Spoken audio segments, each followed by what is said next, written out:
بسم الله الرحمن الرحيم. ومن أحسن قولا ممن دعا إلى الله وعمل صالحا وقال إنني من المسلمين. الحج أشهر معلومات فمن فرض فيهن الحج فلا رفث ولا فسوق ولا جدال في الحج وما تفعلوا من خير يعلمه الله وتزودوا فإن خير الزاد التقوى واتقون يا أولي الألباب.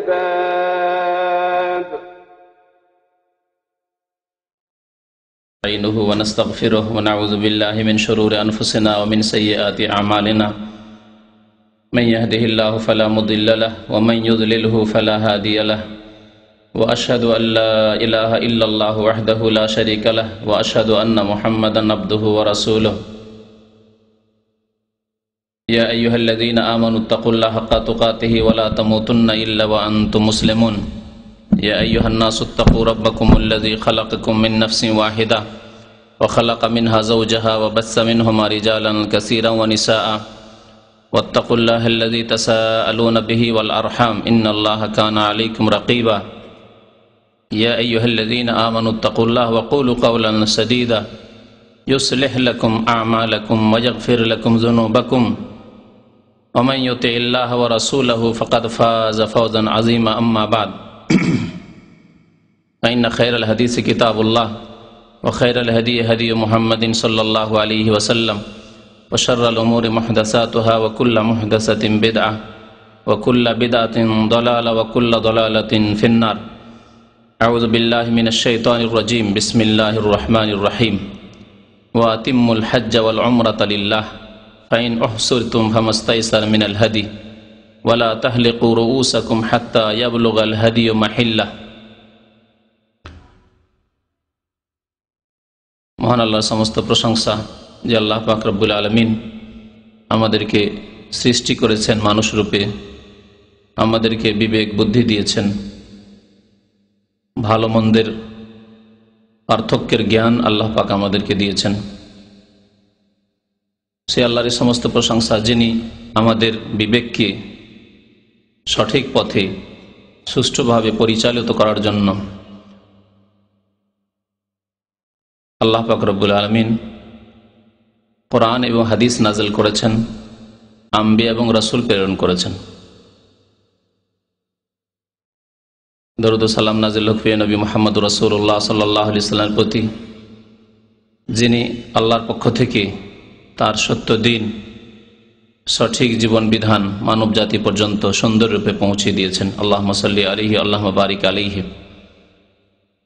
আজকে জিলকাদা মাসের 24 তারিখ 1428 হিজরি, সামনে আর মাত্র কয়েকদিন পরেই এখানকার মানুষেরা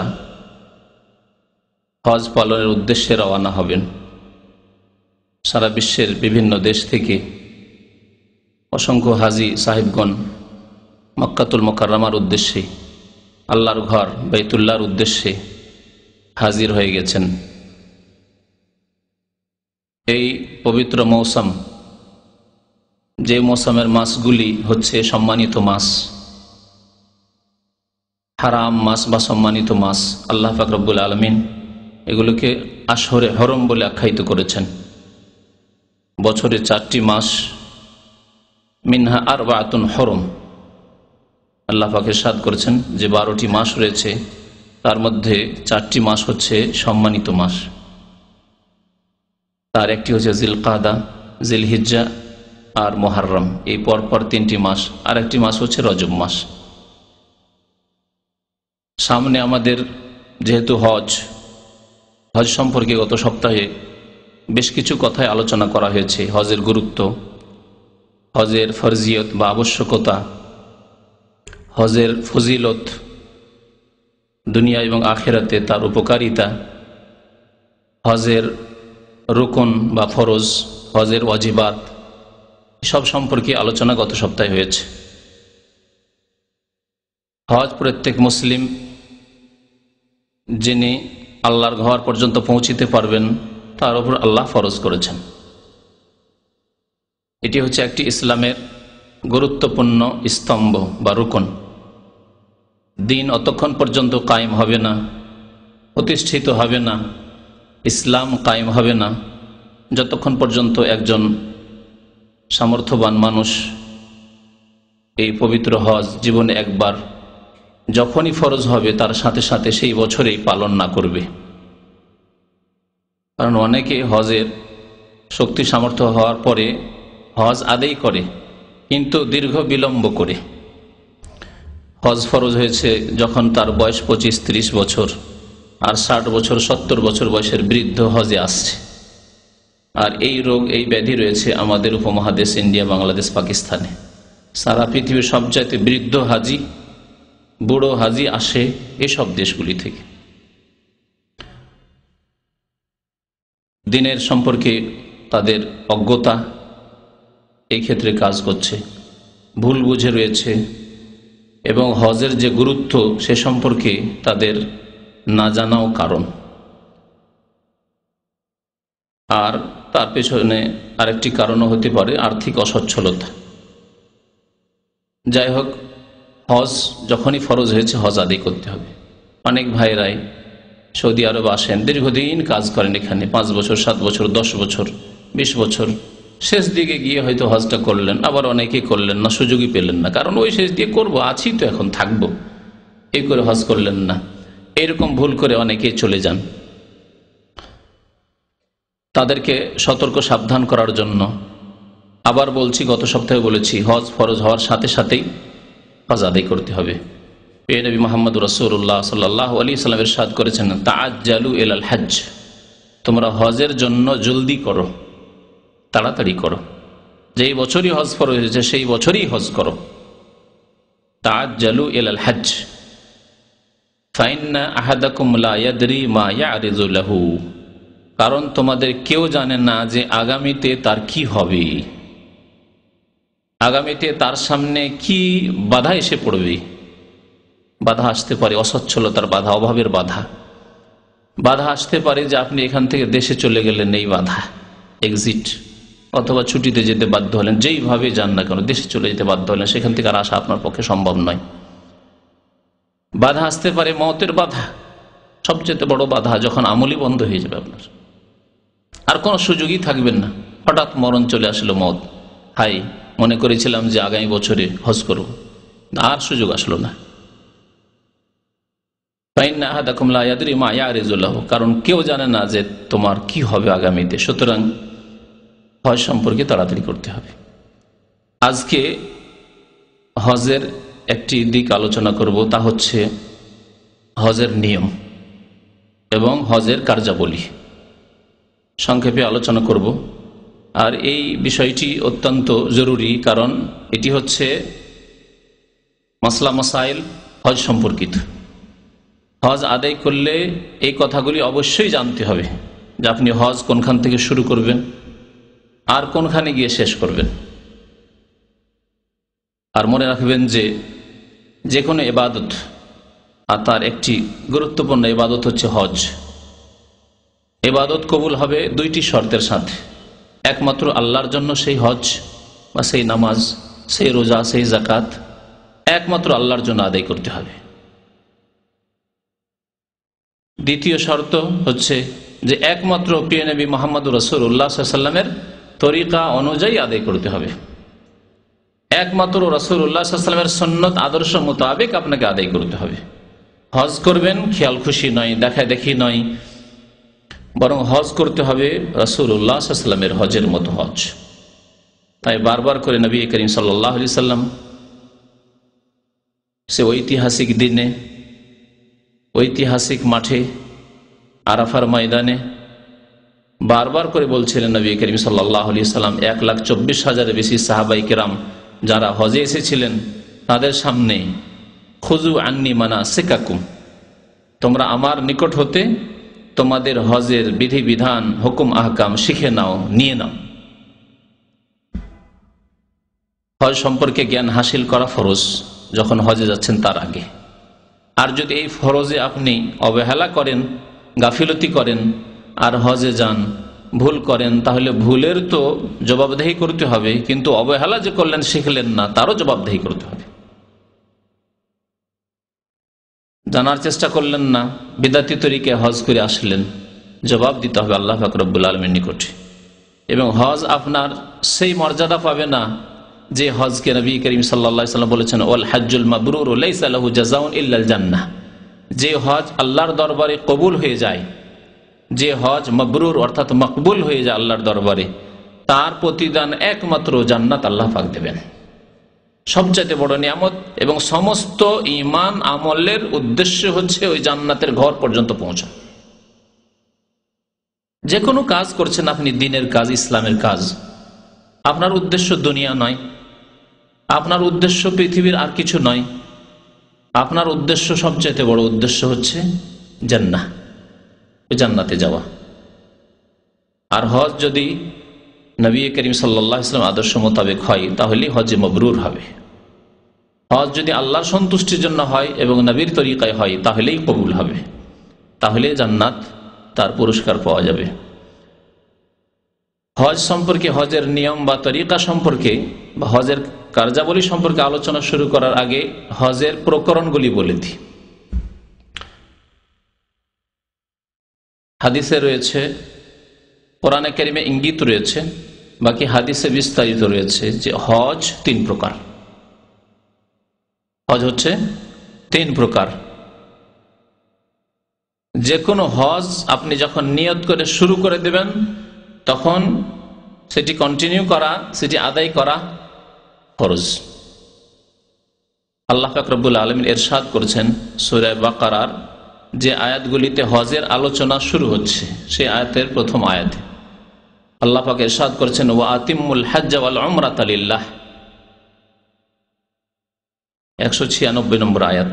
ওয়া আতিম্মুল হজ্জ ওয়াল উমরাতা লিল্লাহ, হে মুসলিম, তোমরা হজ এবং উমরাহ আল্লাহর জন্য সম্পূর্ণ করো, সম্পূর্ণ করো। শুরু করে দিলেন মানে নিয়ত করে ফেলেছেন, সম্পূর্ণ করতে হবে। ওয়া আতিম্মুল হজ্জ ওয়াল উমরাতা লিল্লাহ, এবং কার জন্য হজ করতে হবে, উমরা করতে হবে? দুনিয়ার কোনো উদ্দেশ্য নাই, লোক দেখানো নয়, কারো লজ্জায় নয়, কারো চাপে নয়, বা দুনিয়ার কোনো আশাই নয়, শুধু ভ্রমণের জন্য নয়। ওয়া আতিম্মুল হজ্জ ওয়াল উমরাতা লিল্লাহ,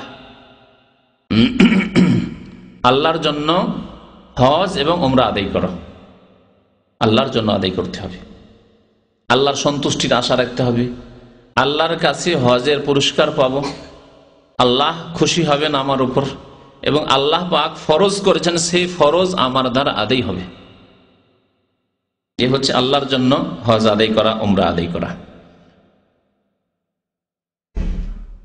আল্লাহ পাক তারপরে বলছেন, ফাইন উহসিরতুম ফামাস্তাইসারা মিনাল হাদি, যদি বাধা প্রাপ্ত হয়ে যাও, তখন আল্লাহ পাক রব্বুল আলামিন অন্যান্য আহকাম গুলি বর্ণনা করেছেন। গেলেন উদ্দেশ্য নিয়ে যে হজ পুরা করব, বাধা প্রাপ্ত হয়ে গেলেন, যেখানে বাধা প্রাপ্ত হবেন সেখানে আল্লাহ বলছেন যে কুরবানি করে ফেলো। হজের নিয়ত করে ফেলেছ, হজের মধ্যে প্রবেশ করেছ, যদি বাধা পেয়ে যাও তাহলে হজ অসম্পূর্ণ থেকে গেল, পুরা করতে পারলে না, সেই জন্য এখন দম দিতে হবে, কুরবানি করতে হবে ওখানে। এই জন্য নবী করিম সাল্লাল্লাহু আলাইহি ওয়াসাল্লাম বলেছেন, যাদের এইরকম আশঙ্কা থাকবে যে আমি পৌঁছিতে পারবো কি পারবো না ঠিক নেই, যে কোনো কারণে, হয় অসুস্থতার কারণে, অসুস্থ অবস্থা হতে পারে, রাস্তায় গিয়ে অসুখ বেড়ে গেলে যেতে পারবো না, হয়তো হজ পুরা করতে পারবো না, অথবা আইনগত সমস্যা, আজকালকার জামানায়, তখনকার জামানায় না এই সমস্যা ছিল না, আইনগত সমস্যা, যে আমি পারমিশন বের করতে পারলাম না, বা আমি হজ করেছি গতবার বা তার আগে হজ করেছি, আর অনুমতি পাবো না, আর মা বাবা আসছে, আমাকে যেতেই হবে, হজের নিয়ত তো করে ফেললাম, সম্ভাবনা আছে যে আপনাকে বাধা দিয়ে দেওয়া হবে, তখন কি করবেন? আল্লাহ বলছেন ফাইন ওহসির, তুমি বাধাপ্রাপ্ত যদি হয়ে যাও, ফামাস্তাইসার মিনাল হাদি, তাহলে কোরবানি জবাই করতে হবে তোমাকে। আল্লাহ পাক এতটুকু বলেছেন। নবী করিম সাল্লাল্লাহু আলাইহি ওয়াসাল্লাম কি বলেছেন? যদি তুমি এমনি চলে যাও এইভাবে, তাহলে তোমাকে কোরবানি দিতে হবে এবং আগামীতে আবার হজ করতে হবে যদি ফরজ হজ হয়। যদি ফরজ হজ হয় আর ফরজ হজে বাধা পেয়ে গেলেন, ফরজ হজ ছিল কিন্তু অনুমতি পারমিশন নেননি, চলে গেছে, তাসরিহ আপনার বের হয়নি, আর রাস্তায় বাধা পেয়ে গেলেন, তাহলে ফরজ হজ অবশ্যই আদায় করতে হবে, কিন্তু কোরবানি দিতে হবে এই বছরে, যে বছরে বাধাপ্রাপ্ত হলেন। নবী করিম সাল্লাল্লাহু আলাইহি ওয়াসাল্লাম আরেকটি রাস্তা রেখেছেন, ভালো রাস্তা, যাতে কোরবানি দিতে হবে না। যদিও ফরজ হজ থাকলে আগামীতে আবার করতে হবে, কিন্তু কোরবানি দিতে হবে না আপনাকে এই বাধা পাওয়ার কারণে। তা হচ্ছে শর্ত লাগানো। যখন ইহরাম বাঁধবেন তখন আল্লাহর সাথে শর্ত লাগিয়ে দিবেন। নবী করিম সাল্লাল্লাহু আলাইহি ওয়াসাল্লাম জুবা বিনতে জুবাইর নবী করিম সাল্লাল্লাহু আলাইহি ওয়াসাল্লামের এক চাচার নাম ছিল, তার মেয়ে অর্থাৎ নবী সাল্লাল্লাহু আলাইহি ওয়াসাল্লামের চাচাতো বোন জুবা বিনতে জুবাইর। নবী সাল্লাল্লাহু আলাইহি ওয়াসাল্লাম দেখলেন যে কি ব্যাপার, তুমি হজে যাবে? সে ইয়া রাসূলুল্লাহ, আমার তো হজে যাওয়ার ইচ্ছা আছে, কিন্তু ইন্নী মারিদা, আমি অসুস্থ আর সাহস করতে পারি না যে আমি হজ করতে পারবো। নবী করিম সাল্লাল্লাহু আলাইহি ওয়াসাল্লাম বললেন তাকে, হুজ্জি ওয়াশতারিতি, তুমি হজ করো এবং একটি শর্ত লাগিয়ে নাও, হজের নিয়ত করে ফেলো, ওয়া আতিমুল হজ্জ ওয়াল উমরাতা লিল্লাহ, হজের নিয়ত করে বেরিয়ে যাও আর পুরো করার নিয়ত রাখো। যদি বাধা প্রাপ্ত হয়ে যাও, অসুখের কারণে না যেতে পারো, হজ পুরা না করতে পারো, তাহলে শর্ত লাগিয়ে নাও তার জন্য। কার কাছে? আল্লাহর কাছে। এটি দোয়া করেন, দোয়ার শর্ত, যে আল্লাহ আল্লাহুম্মা ইন হাবাসানি হাবিসুন, হে আল্লাহ যদি আমাকে কোনো কারণে বাধা পেয়ে যেতে হয়, ফামাহিল্লি হাইসু হাবাস্তানি, তাহলে আমি হালাল হয়ে যাব, আমি ইহরাম খুলে দেব, নিয়ত আমি ভঙ্গ করে দেব হজের বা উমরার, যেখানে তুমি বাধা দিয়ে দিবে, যেখানে আমি বাধা প্রাপ্ত হয়ে যাব, যেখানে আর যেতে পারলাম না, সামনে বাড়তে পারলাম না। এ শর্ত যদি লাগিয়ে নেন তাহলে আর দম দিতে হবে না, আর কোরবানি করতে হবে না। এর জন্য আগামীতে ফরজ হজ বাকি আছে, আবার করবেন। যদি ফরজ হজ না থাকে তো অসুবিধা নেই, কোনো এর জন্য কাফারা নেই। যাই হোক, আসল আলোচনার দিকে আসি আবার ফিরে, তা হচ্ছে হজের প্রকরণ। হজ কত প্রকার? হজ হচ্ছে 3 প্রকার। নবী করিম সাল্লাল্লাহু আলাইহি ওয়াসাল্লামের হাদিসে রয়েছে, সাহাবায়ে কেরামরা কেউ হজে তামাত্তুর নিয়ত করেছিলেন, কেউ কিরানের নিয়ত করেছিলেন, কে ইফরাদের। যদিও প্রথমে সবাই ইফরাদের নিয়ত করেছিল, প্রথমে যখন হজে বেরিয়েছিলেন সবাই ইফরাদের নিয়ত করেছিলেন, কারণ জাহিলি জামানায় ইসলাম আসার পূর্বে আরবের লোকেরা হজ করত, কিন্তু হজের মৌসুমে উমরা করাকে তারা পাপের কাজ মনে করত। কানু ইয়ারাউনাল উমরাতা ফি আশহুরিল হজ্জ মিন আফজারিল ফুজুর, হাদিসে রয়েছে। হজের মৌসুমে, হজের মাসগুলিতে উমরা করাকে তারা চরম পাপের কাজ, গুনার কাজ মনে করত। আর বিশেষ করে হজে তামাত্তু, একটা হচ্ছে হজের মৌসুমে উমরা করার কথা, তা কেরানেও হইতে পারে, আর তামাত্তুতে অতিরিক্ত যে মধ্যখানে আবার উমরা করে হালাল হয়ে থাকা, আর যা কিছু ইহরাম অবস্থায় নিষিদ্ধ সব মধ্যখানে হালাল হয়ে যাওয়া। মক্কাতে বসে আছেন, সব হালাল হয়ে আছে আপনার, অথচ হজের সফরে এসেছেন। এই কাজগুলিকে তারা চরম পাপের কাজ মনে করত।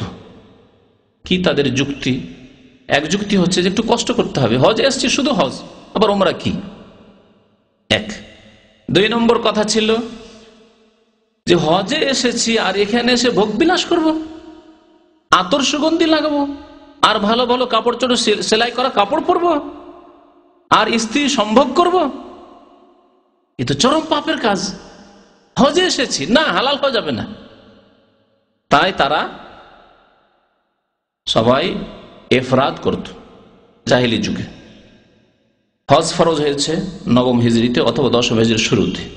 হজে নবী করিম সাল্লাল্লাহু আলাইহি ওয়াসাল্লাম সাহাবায়ে কেরামদেরকে নিয়ে বেরিয়েছেন, মদিনা যারা ছিলেন আর আরবের যে কোনো এলাকায় মুসলিম ছিল সবাই শুনতে পেয়েছেন, এলান করে দেওয়া হয়েছিল তার আগের বছরই। আবু বকর সিদ্দিক রাদিয়াল্লাহু তাআলা আনহু হজে গেলেন 9ম হিজরিতে এবং ঘোষণা করে এলেন যে আগামী বছর নবী করিম সাল্লাল্লাহু আলাইহি ওয়াসাল্লাম স্বয়ং হজ করবেন। সুতরাং মুসলিম নারী পুরুষ যার পক্ষে সম্ভব হয়েছিল যে আল্লাহর নবী সাল্লাল্লাহু আলাইহি ওয়াসাল্লামের সাথে প্রথম হজ জীবনের, আল্লাহর নবীর প্রথম হজ আর সাহাবাই কেরাম মুমিন মুমিনাতদের প্রথম হজ।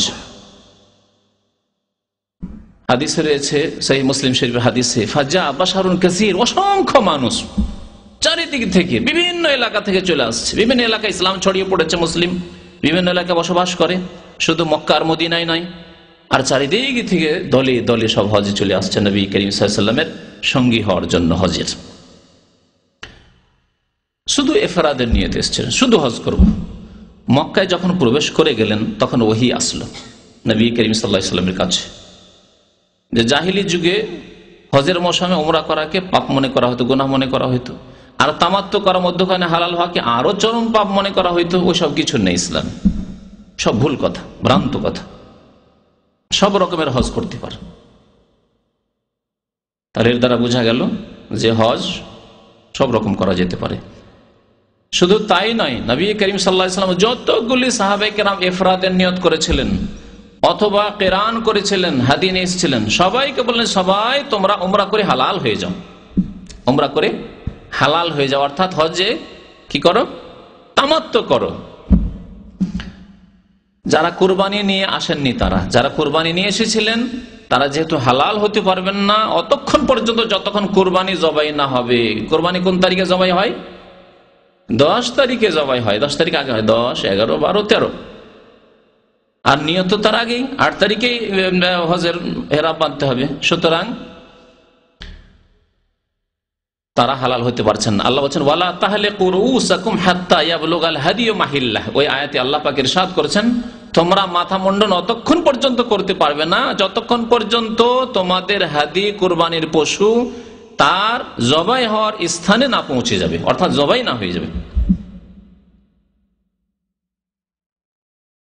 এই জন্য যারা হাদি নিয়ে এসেছিলেন কুরবানির পশু সাথে করে নিয়ে আসতেন, পুরোনো যুগে সাথে করে নিয়ে আসতেন, নিজের ঘরে আছে, বাড়িতে আছে, সুবিধা। এখনো যারা বেদুই নিজেরাই উট পুষে, ছাগল পুষে, তাদের জন্য সুবিধা, কিনবে বেশি দাম দিয়ে কিনতে হবে, তারা হালাল হতে পারছেন না। তাদের জন্য কিরান। নবী করিম সাল্লাল্লাহু আলাইহি ওয়াসাল্লাম স্বয়ং নিজে যেহেতু উট নিয়ে এসেছিলেন, কোরবানির উট সাথে করে নিয়ে, সেজন্য তিনিও হালাল হতে পারেননি, তাই তিনি কিরান করেছিলেন। আর বাকি যত সাহাবায়ে কেরাম তারা বিনা কোরবানির পশুতে এসেছিলেন, তাদের সবাইকে বললেন তোমরা উমরা করে হালাল হয়ে যাও, অর্থাৎ হজে তামাত্তু করো। তাহলে হজের প্রথম প্রকার হচ্ছে হজে তামাত্তু, দ্বিতীয় হচ্ছে হজে কিরান, আর তৃতীয় হচ্ছে হজে ইফরাদ বা মুফরাদ। কোন কিতাবে মুফরাদ পাবেন, যেন বুঝে রাখা ভালো, কিরান আর মুফরাদ অথবা ইফরাদ। এই 3 প্রকারের হজের মধ্যে সবচাইতে উত্তম হজ হচ্ছে হজে তামাত্তু। কি জন্য উত্তম? এই জন্য যে নবী করিম সাল্লাল্লাহু আলাইহি ওয়াসাল্লাম সমস্ত সাহাবায়ে কেরামকে যারা কিরানের নিয়ত করেছিলেন অথবা ইফরাদের নিয়ত করেছিলেন, সবাইকে বললেন যে তোমরা নিয়ত পরিবর্তন করে নাও আর উমরা করে হালাল হয়ে যাও, অর্থাৎ হজ্জে তামাত্তু করো। সবাইকে আদেশ করলেন। যেই কাজের নবী সাল্লাল্লাহু আলাইহি ওয়াসাল্লাম আদেশ করেছেন সেই কাজ অবশ্যই উত্তম। 2 নম্বর কথা, নবী করিম সাল্লাল্লাহু আলাইহি সাল্লাম আকাঙ্ক্ষা করেছেন এই তামাত্তু করার জন্য, নিজে করতে পারেননি, কারণ তার সাথে কি ছিল? কোরবানির পশু ছিল, সেই জন্য জবাই না হলে তিনি হালাল হতে পারছেন না। আর হজে তামাত্তু করলে আগে হালাল হইতে হবে উমরা করে। নবী করিম সাল্লাল্লাহু আলাইহি ওয়াসাল্লাম আকাঙ্ক্ষা করেছিলেন যে লাউ ইস্তাকবালতু মিন আমরি মাস্তাদবারতু মা সুকতুল হাদিয়া ওয়ালা জাআলতুহা উমরাহ। আমি যদি গায়েব জানতাম, ইস্তাকবালতু মিন আমরি মাস্তাদবারতু, পরে যা জানলাম যদি আগেই জানতাম, পরে যা জানলাম মানে এখন যা জানলাম ওহির মাধ্যমে যে হজের মৌসুমে উমরা করা যাবে, হজের মৌসুমে হজে তামাত্তু করা, উমরা করে হালাল হওয়া যাবে, যেটি জাহিলি যুগে গুনার কাজ মনে করা হইতো, এই জন্য তারা এই নিয়ত করে আসেননি। এইরকম কোন নতুন বিধানও জানাচ্ছে ইসলামের পক্ষ থেকে, সুতরাং ওটাকে বর্জন করে এসেছিলেন যে না, তামাত্তু হালাল হওয়া যাবে না। লাউ ইস্তাকবালতু মিন আমরি মাস্তাদবারতু, যা পরে জানলাম, এখন জানলাম ওহির মাধ্যমে, তা যদি আগেই জেনে নিতাম যখন মদিনা থেকে বেরিয়েছিলাম, তো মা সুক্তুল হাদিয়া, হাদি সাথে করে, কোরবানির পশু সাথে করে নিয়ে আসতাম না। আর কোরবানির পশু সাথে না নিয়ে আসলে কি করতে পারতাম? ওয়ালা যাও তো উমরা, উমরার নিয়তে পরিবর্তন করে নিতাম, উমরা করে তামাত্তর নিয়ত করে নিতাম, তামাত্তর নিয়ত হয়ে যেত। কিন্তু তা আমি পারছি না। নবী করিম সাল্লাল্লাহু আলাইহি ওয়াসাল্লামের আকাঙ্ক্ষা ছিল, সাহাবায়ে কেরামদেরকে আদেশ ছিল এই তামাত্তর জন্য। হজে তামাত্ম কেমন করে করতে হবে, এই তামাত্তর নিয়ম প্রথমে বলে দেব, তারপর শেষখানে কিরান এবং ইফরাদ বা মুফরাদের কথা বলবো। হজে তামাত্ম করতে হলে উমরা আলাদা আর হজ আলাদা, প্রথম কথা জেনে নিতে হবে। উমরা আলাদা কেমন করে করে? যেমন করে উমরা করেছেন, হ্যাঁ, যেমন করে উমরা করেছেন যেসব ভাইয়েরা। আর যেসব ভাইয়েরা করেননি, বলুন যে আমরা তো করিনি, তাহলে উমরার কথা শুনিয়ে দিই। উমরাতে কয়টি কাজ করতে হয় প্রথম শোনা যাক। উমরার কাজ কয়টি? উমরার প্রথম কাজ হচ্ছে এহরাম বাঁধা, 2 নম্বর কাজ হচ্ছে বাইতুল্লাহর তাওয়াফ করা, 3 নম্বর কাজ হচ্ছে সাফা মারওয়া সাই করা, 4 নম্বর কাজ হচ্ছে মাথা মুন্ডন করা বা মাথার চুল ছোট করা পুরো মাথা থেকে। 4টি কাজ, তার মাঝে 3টি হচ্ছে রুকন, রুকন, আর মাথা মুন্ডন করা হচ্ছে ওয়াজিব, না সুন্নত না, ওয়াজিব। মাথা মুন্ডন অথবা মাথা চুল ছোট করা, দুটোর একটা ওয়াজিব। আর মাথা মুন্ডন উত্তম, এই জন্য সুন্নত মাথা মুন্ডন না করে চুল যদি ছোট করেন তাও চলবে, দুটোর মধ্যে একটি করলেই হবে। তবে এর আগেও বলা হয়েছে মাথা মুন্ডন করা কি উত্তম, কারণ নবী করিম সাল্লাল্লাহু আলাইহি সাল্লাম নিজে কি করেছেন? মাথা মুন্ডন করেছেন। প্রথম কথা, নবী সাল্লাল্লাহু আলাইহি ওয়াসাল্লাম বিদায় হজ করলেন, কি করেছিলেন? চুল ছোট করেছিলেন না মুন্ডন করেছিলেন? মাথা মুন্ডন করেছিলেন। যেটি উত্তম সেটি নবী করিম সাল্লাল্লাহু আলাইহি সাল্লাম করেছেন। আর নবী করিম সাল্লাল্লাহু আলাইহি ওয়াসাল্লাম 3 বার করে মাথা মুন্ডনকারীকে দোয়া দিয়েছেন, আল্লাহুম্মা আরহামিল মুহাল্লিকিন। জি, 3 নম্বর কারণ হচ্ছে কোরআনে কারীম আল্লাহ পাক রব্বুল আলামিন মুন্ডনকারী আর চুল ছোটকারী 2 শ্রেণীর লোকের কথাই উল্লেখ করেছেন। প্রথমে কার কথা উল্লেখ করেছেন? মাথা মুন্ডনকারীদের কথা, মুহাল্লিকিনা রুউসাকুম ওয়া মুকাসসিরিন, প্রথমে মুহাল্লিকিনের কথা বলেছেন। তো উমরার এই আমলগুলি শুনে নেওয়ার পরে উমরা কেমন করে করতে হবে শুরু থেকে বলি। এখন একটু বিস্তারিত বাইরের লোকদের জন্য বলছি। মক্কার লোকেরা যদি উমরা করে তাদের ক্ষেত্রে সুন্নত, সহি সুন্নত হচ্ছে যে তারা হারামের সীমানায় যাবে। হারামের যে সীমানা রয়েছে প্রত্যেক দিকে হারামের সীমানা। এক তো আজকালকার ভাষায় হারাম বলা হচ্ছে, সেটি হাদিসের ভাষা নাই। আজকালকার ভাষায় কাকে হারাম বলা হচ্ছে জানেন কি? আজকালকার ভাষায় মসজিদে হারামকে হারাম বলা হচ্ছে। লেখা থাকে না বোর্ডে, এলাল হারাম, হারামের দিকে, হ্যাঁ, টু হারাম, মানে মসজিদে হারাম, মসজিদে হারামের সিগন্যাল দিচ্ছে হারাম, আজকালকার ভাষা। কিন্তু কোরআন এবং হাদিসের ভাষায় হারাম মানে হুদুদে হারাম।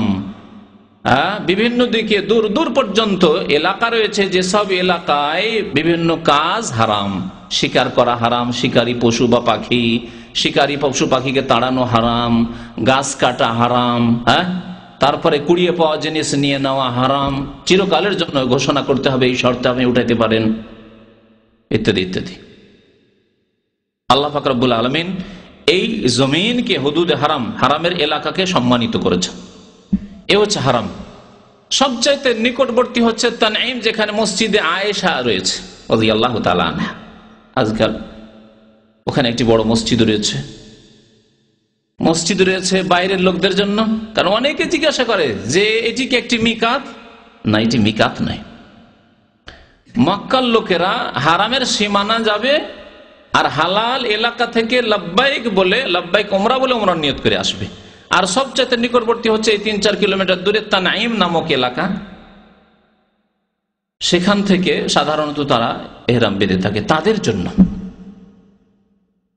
তারা সেখানে না গিয়ে যদি অন্য কোনো এলাকা 10 কিলোমিটার 20 কিলোমিটার দূরে যেখানে হুদুদ হারামের বর্ডার আছে সেখান থেকেও আসে, কোনো অসুবিধা নেই। উমরার ক্ষেত্রে, হজের ক্ষেত্রে হজ শুরু করবে নিজের বাড়ি থেকে। মক্কার লোকেরা হজ শুরু করবে, হজের নিয়ত করবে নিজের বাড়ি থেকে, বাড়িতে গোসল করে, বাড়িতে সুগন্ধি লাগিয়ে, ইহরামের কাপড় পরে লাব্বাইক হাজ্জান বলে মিনার দিকে রওনা হবে।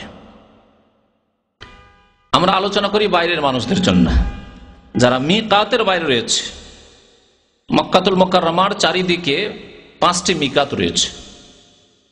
আমরা পূর্ব দিক থেকে যারা যাই তায়েফের রাস্তা হয়ে, তাদের মিকাত হচ্ছে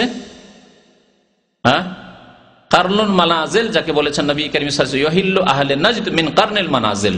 নাজদবাসীরা অর্থাৎ রিয়াদ, কাসিম, তারপরে পূর্ব এলাকা দাম্মাম, আল হাসা, এসব এলাকার লোকেরা কোত্থেকে ইহরাম বাঁধবে? কারনুল মানাজিল থেকে, যার নতুন নাম হচ্ছে আস-সাইল আল কবির বা সাইলে কবির, সহজ ভাষায় তায়েফের কাছাকাছি অবস্থিত। মদিনা হয়ে যারা যাবেন, কারণ আমাদের আরেকটি রাস্তা মদিনা হয়ে, অনেকে মদিনা হয়ে যান।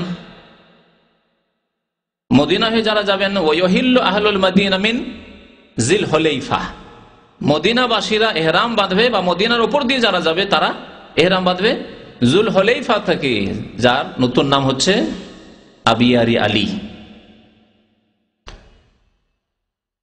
এতটুকু মিকাত সম্পর্কে আমাদের জেনে নেওয়া যথেষ্ট। মিকাতে যখন আপনি পৌঁছিলেন, যে মিকাত দিয়ে যান না কেন, সেখানে যাওয়ার পরে আপনি কি করবেন? প্রথম গোসল করবেন। গোসল করা সুন্নত, যদি আপনার অসুবিধা না থাকে তো গোসল করুন।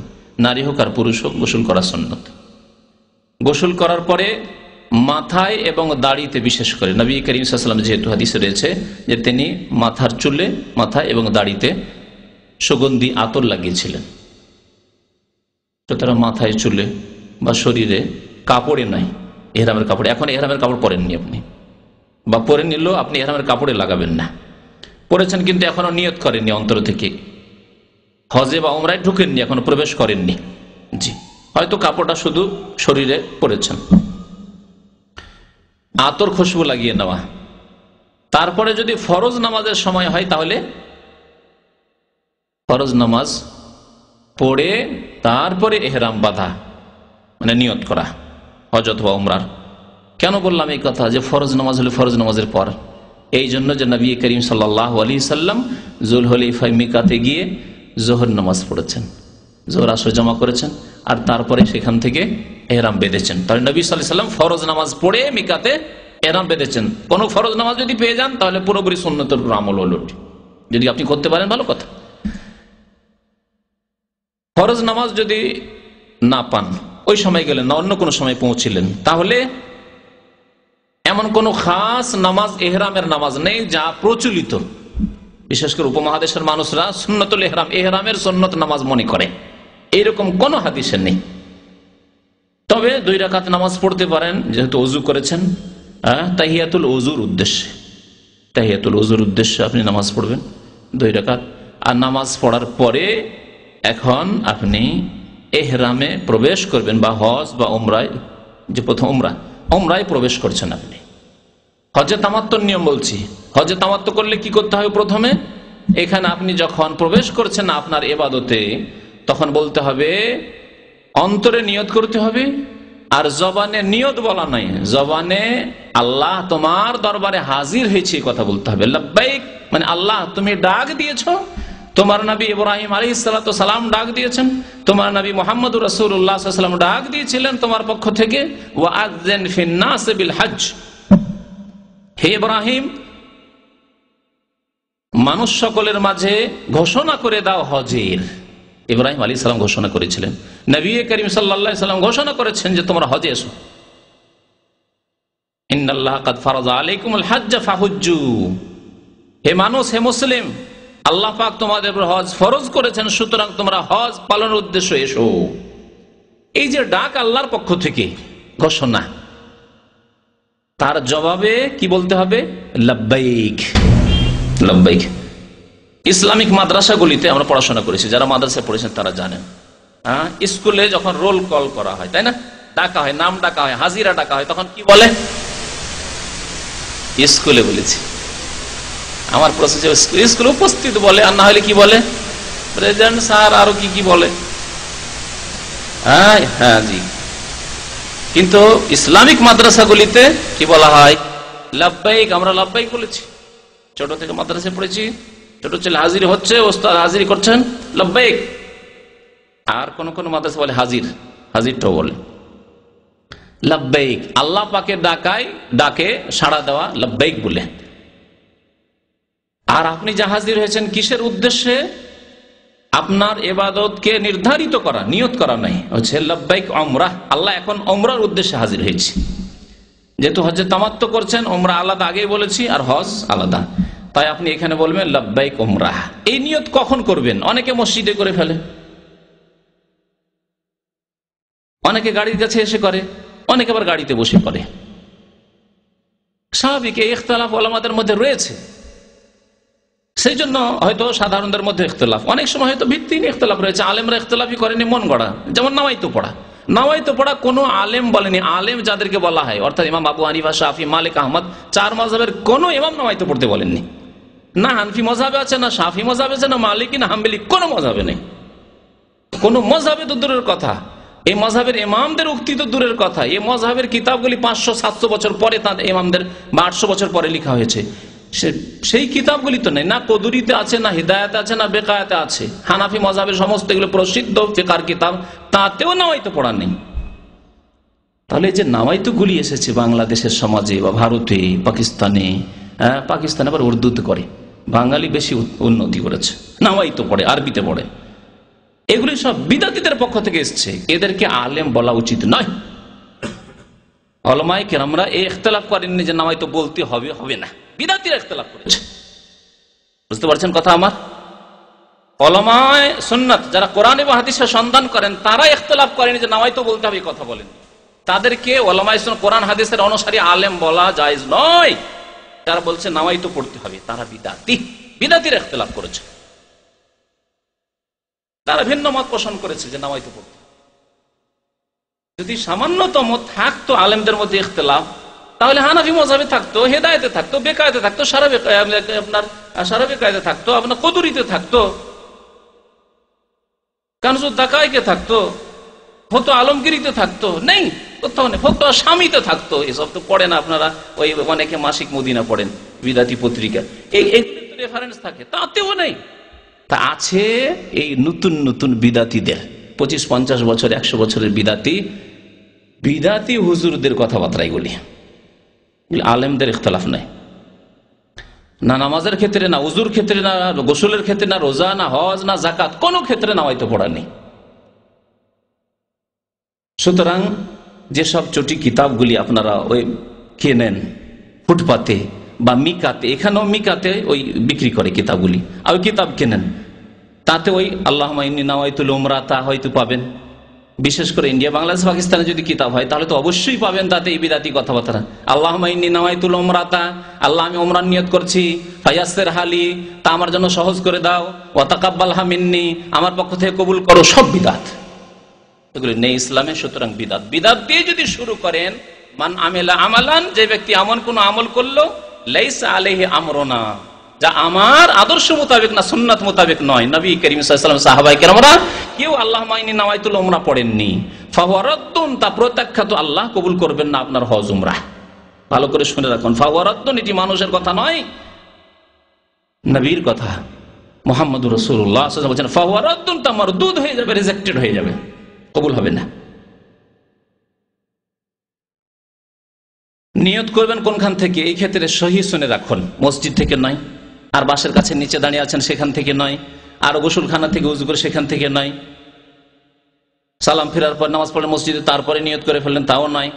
বরং নবী করিম সাল্লাল্লাহু আলাইহি ওয়াসাল্লাম সূক্ষ্ম কথা হচ্ছে যে নিয়ত করেছেন যখন সাওয়ারির পিঠে বসে গেছেন এবং সাওয়ারি যখন হরকতে চলতে লেগেছে, তখন তিনি নিয়ত করেছেন, বলেছেন লাব্বাইক উমরাহ, তখন নিয়ত করেছেন। ওয়াস্তাকাল্লাত বিহি নাকাতুহু, তার উষ্ট্রি যখন তাকে নিয়ে চলতে শুরু করলো, তখন তিনি নিয়ত করলেন, তখন নিয়ত করবেন। 1 ঘন্টা 2 ঘন্টা হজের মশাই 4 ঘন্টা বাস সেখানে থেমে রয়েছে, আর আপনি মসজিদে 4 ঘন্টা আগে নিয়ত করে রয়েছেন, তাই নবী সাল্লাল্লাহু আলাইহি ওয়াসাল্লামের নিয়তের আগে আপনি নিয়ত করে ফেললেন। সূক্ষ্ম কথাগুলি মনে রাখবেন, কারণ এই ক্ষেত্রে যে যেখানে পারছে নিয়ত করে বসে আছে। সূক্ষ্মভাবে যদি হজ করতে চান, উমরা করতে চান, তখন যখন সওয়ারি আপনার গাড়ি স্টার্ট দিল, ড্রাইভার গাড়ি চলতে শুরু করলো, তখন বলেন লাব্বাইক উমরাহ, আল্লাহ হাজির হয়েছি তোমার দরবারে উমরার উদ্দেশ্যে। নিয়তের কথা নেই এখানে, আছে কি নাওয়াইতুল উমরাহ? নেই। সুতরাং এই কথাটি নিয়ত নয়, অন্তরে নিয়ত এবং আল্লাহর দরবারে হাজিরির ঘোষণা করা যে আল্লাহ তোমার দরবারে হাজির হয়ে গেছে, আমি গায়ের হাজির নয়, উপস্থিত হয়েছি। তারপরে বেশি বেশি তালবিয়া পড়তে থাকতে হবে, লব্বাইক আল্লাহুম্মা লব্বাইক, লব্বাইক লা শারীকা লাকা লব্বাইক, ইন্নাল হামদা ওয়ান নি'মাতা লাকা ওয়াল মুলক লা শারীকা লাক। এই তালবিয়া খুব বেশি বেশি পড়তে থাকতে হবে। লব্বাইক আল্লাহুম্মা লব্বাইক, হাজির হয়েছি, আল্লাহ হাজির হয়েছি, তোমার ডাকে সাড়া দিয়েছি, তোমার নবীর ডাকে সাড়া দিয়েছি। লব্বাইক লা শারীকা লাকা লব্বাইক, আল্লাহ তোমার দরবারে হাজির হয়েছি, আল্লাহ তোমার কোনো শরীক নেই, অংশীদার নেই। লা শারীকা লাকা লব্বাইক, ইন্নাল হামদা, নিশ্চয় সমস্ত প্রশংসা, অন্যায়মাতা, সমস্ত নিয়ামত, অনুগ্রহ, দান, ইন্নাল হামদা অন্যায়মাতা ওয়াল মুলকা, এবং সবকিছুর মালিকানা, সার্বভৌমত্ব তোমার, সবকিছুর মালিক তুমি। লা শারীকা লাক, তোমার কোনো অংশীদার নেই, তোমার কোনো অংশীদার নেই। আর মক্কার মুশরিকরা কি বলতো? ইল্লা শারীকান তামলিকু ওয়া মা মালাক, তারা বলতো আল্লাহ যারাও শরীক আছে, এই লাত উজ্জা মানাতে শরীক আছে, কিন্তু তাদের বড় মালিক তুমি, এরা মাত্র ওসিলা, মাধ্যম। জি, আজকাল কবর মাজার পন্থী যারা, পীরপন্থী, তারা এইরকমই ধারণা রাখে যে পীর ওলি আউলিয়া আর এই কবর মাজারগুলি, এগুলি হচ্ছে ওসিলা, মাধ্যম আল্লাহ পর্যন্ত পৌঁছার। তাহলে এদের অন্তরে যে তালবিয়া আছে সেটি হচ্ছে মক্কার মুশরিকদের মতো শিরকি তালবিয়া। এরাও সরাসরি আল্লাহকে পাওয়ার ধারণা রাখে না মুশরিকদের মতো, মক্কার আবু জাহল আবু লাহাবদের মতো। এরা মনে করে যে মাধ্যম ধরতে হবে, ওলিয়া উলিয়া ধরতে হবে, পীর দরবেশ ধরতে হবে, মাজার ধরতে হবে, না হলে আল্লাহকে পাওয়া যাবে না। তালিবাতে দেখলেন কি ঘোষণা? লা শারীকা লাক, আল্লাহ তোমার কোনো কিছুতে কেউ শরীক নেই, অংশীদার নেই। এই তালবিয়া খুব বেশি বেশি পড়বেন। মক্কা পৌঁছিবেন, তালবিয়া কোথায় বন্ধ করবেন? জি, যখন আপনি কাবাকে দেখে নিয়েছেন, তাওয়াফ এখন শুরু করতে যাচ্ছেন, তখন আপনি তালবিয়া বন্ধ করে দেবেন। তালবিয়া পড়া তখন, তালবিয়া মানে এই যে লব্বাইক পড়া, যে লব্বাইকের যে দুয়াটি রয়েছে, জিকির রয়েছে, এটি বন্ধ করে দাও তখন। এহরামের ক্ষেত্রে আরেকটি বলি যে এহরাম হচ্ছে নিয়তে হজ অথবা উমরার যে নিয়ত করলেন, এর নাম হচ্ছে এহরাম। কিন্তু আমরা সাধারণ মানুষ ভাবি যে এহরাম মানে বিশেষ পোশাক। মহিলাদের ক্ষেত্রে কোনো খাস পোশাক নেই এহরামের, যে কোনো পোশাকে, যে কোনো রঙের পোশাকে মহিলারা এহরাম বাঁধতে পারে। অপর পুরুষ যখন থাকবে তখন তারা চেহারা ঢাকবে, আর যদি অপর পুরুষ না থাকে তাহলে তারা চেহারা খোলা রাখবে, তাদের এহরাম চেহারাতে রয়েছে। কিন্তু অপর পুরুষদের সামনে কখনো তারা চেহারা খুলবে না। চেহারা ঢাকার ক্ষেত্রে তারা নেকাব, এই পটি বাঁধবে না। আজকাল যে পটি বাঁধার নেকাব উঠেছে, যাতে চোখের দুটি ফাটল রয়েছে, এটা মহিলাদের জন্য জায়েজ নয় এহরামের অবস্থায়। তাহলে এটা সরিয়ে দিয়ে কি করবে? পাতলা হয়তো ওড়না রয়েছে বা চাদর রয়েছে বা এমন কোনো কাপড় রয়েছে যেটা ওপর থেকে ঝুলিয়ে নিয়ে চেহারা ঢাকবে। কারণ চেহারা খোলা হচ্ছে সবচেয়ে বড় ফিতনা। চেহারা খোলা হচ্ছে সবচেয়ে বড় ফিতনা, ইমানের ফিতনা, আমলের ফিতনা, মহিলাদের জন্য আর পুরুষের জন্য। সুতরাং কখনো জায়েজ নয় চেহারা খোলা। আসল আকর্ষণ চেহারাতে রয়েছে। চেহারা খোলায় যদি জায়েজ হয়ে যায় তাহলে সব রকমের গুনাহ হয়ে যেতে পারে। সুতরাং চেহারা কোনো অবস্থাতেই খোলা যাবে না। তবে যেমনটা বললাম যে যখন কোনো মানুষ নেই তখন খুলবে, আর বাকি ওপর থেকে পাতলা ওড়না দিয়ে ঢেকে নেবে। পুরুষরা সেলাইবিহীন কাপড় পরবে, যা জানাই রয়েছে। নবী করিম সাল্লাল্লাহু আলাইহি ওয়াসাল্লাম একটি এজার অর্থাৎ লুঙ্গি, নিচের দিকে কাপড় খোলা, আর আরেকটি হচ্ছে রেদা চাদর, এই দুইটি কাপড়। আর সাদা হচ্ছে উত্তম, মুস্তাহাব। নবী করিম সাল্লাল্লাহু আলাইহি ওয়াসাল্লাম সাদা কাপড় পরতে উৎসাহিত করেছেন, বিশেষ করে ইহরামের ক্ষেত্রে সাদা কাপড় পরবেন। জুতো না ব্যবহার করে স্যান্ডেল ব্যবহার করবেন ইহরামের অবস্থায়, এটি হচ্ছে সুন্নত, মুস্তাহাব, ভালো। কারণ নবী করিম সাল্লাল্লাহু আলাইহি ওয়াসাল্লাম স্যান্ডেলে নাল, দুই নালে অর্থাৎ স্যান্ডেলে ইহরাম বেঁধেছেন। আল্লাহর ঘর যখন বাইতুল্লাহ পর্যন্ত পৌঁছে গেলেন, উজু না থাকলে উজু করে নেন, কারণ বিনা উজুতে তাওয়াফ হবে না। তাওয়াফের জন্য উজু শর্ত, যেমন নামাজের জন্য উজু শর্ত, সহি হচ্ছে তাওয়াফের জন্য উজু শর্ত, বাইতুল্লাহর তাওয়াফের জন্য উজু করে নেন।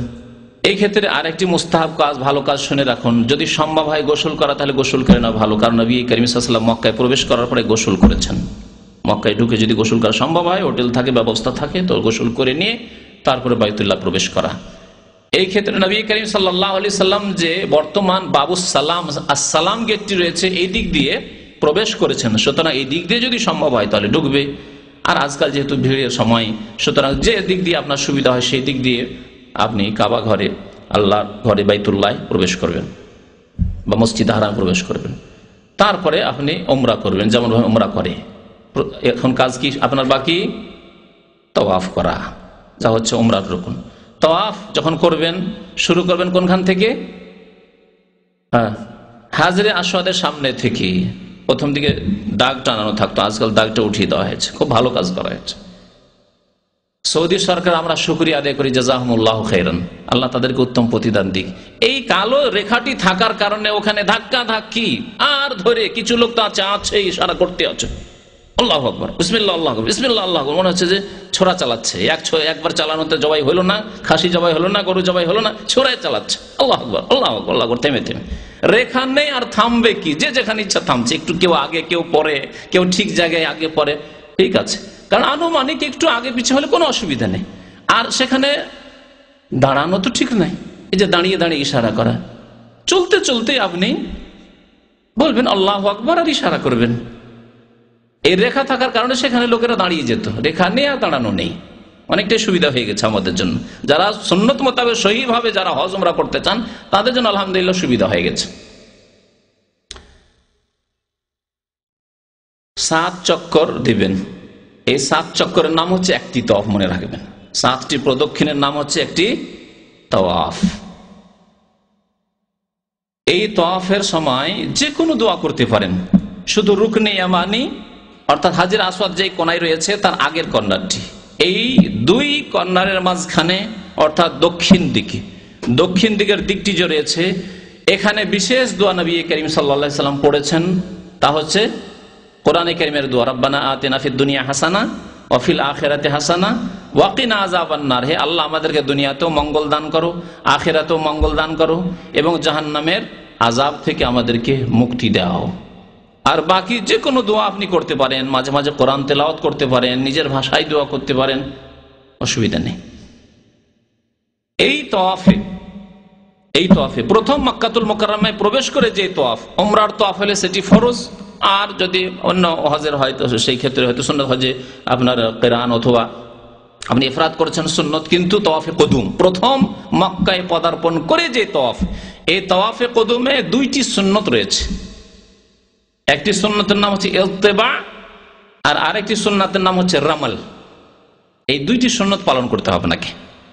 ইলতিবা বলা হয় আপনার যে ইহরামের চাদর আছে, উপরের কাপড়টি, ইহরামের চাদরটি আপনি ডান বগলের তলা দিয়ে নেবেন, মাথায় তো থাকবে না, আমার যেহেতু মাথায় আছে ওইটা আপনার মাথায় রাখেন না আবার, এই দিক থেকে নিয়ে কি করবেন, বাম কাঁধের উপর দুটোই, এটাও আছে বাম কাঁধের ওপর আর এটাও যাবে বাম কাঁধের ওপর, আর এই যে ডান কাঁধটা আছে এটা কি থাকবে, খোলা থাকবে, খোলা থাকবে। এর নাম হচ্ছে ইজতেবা।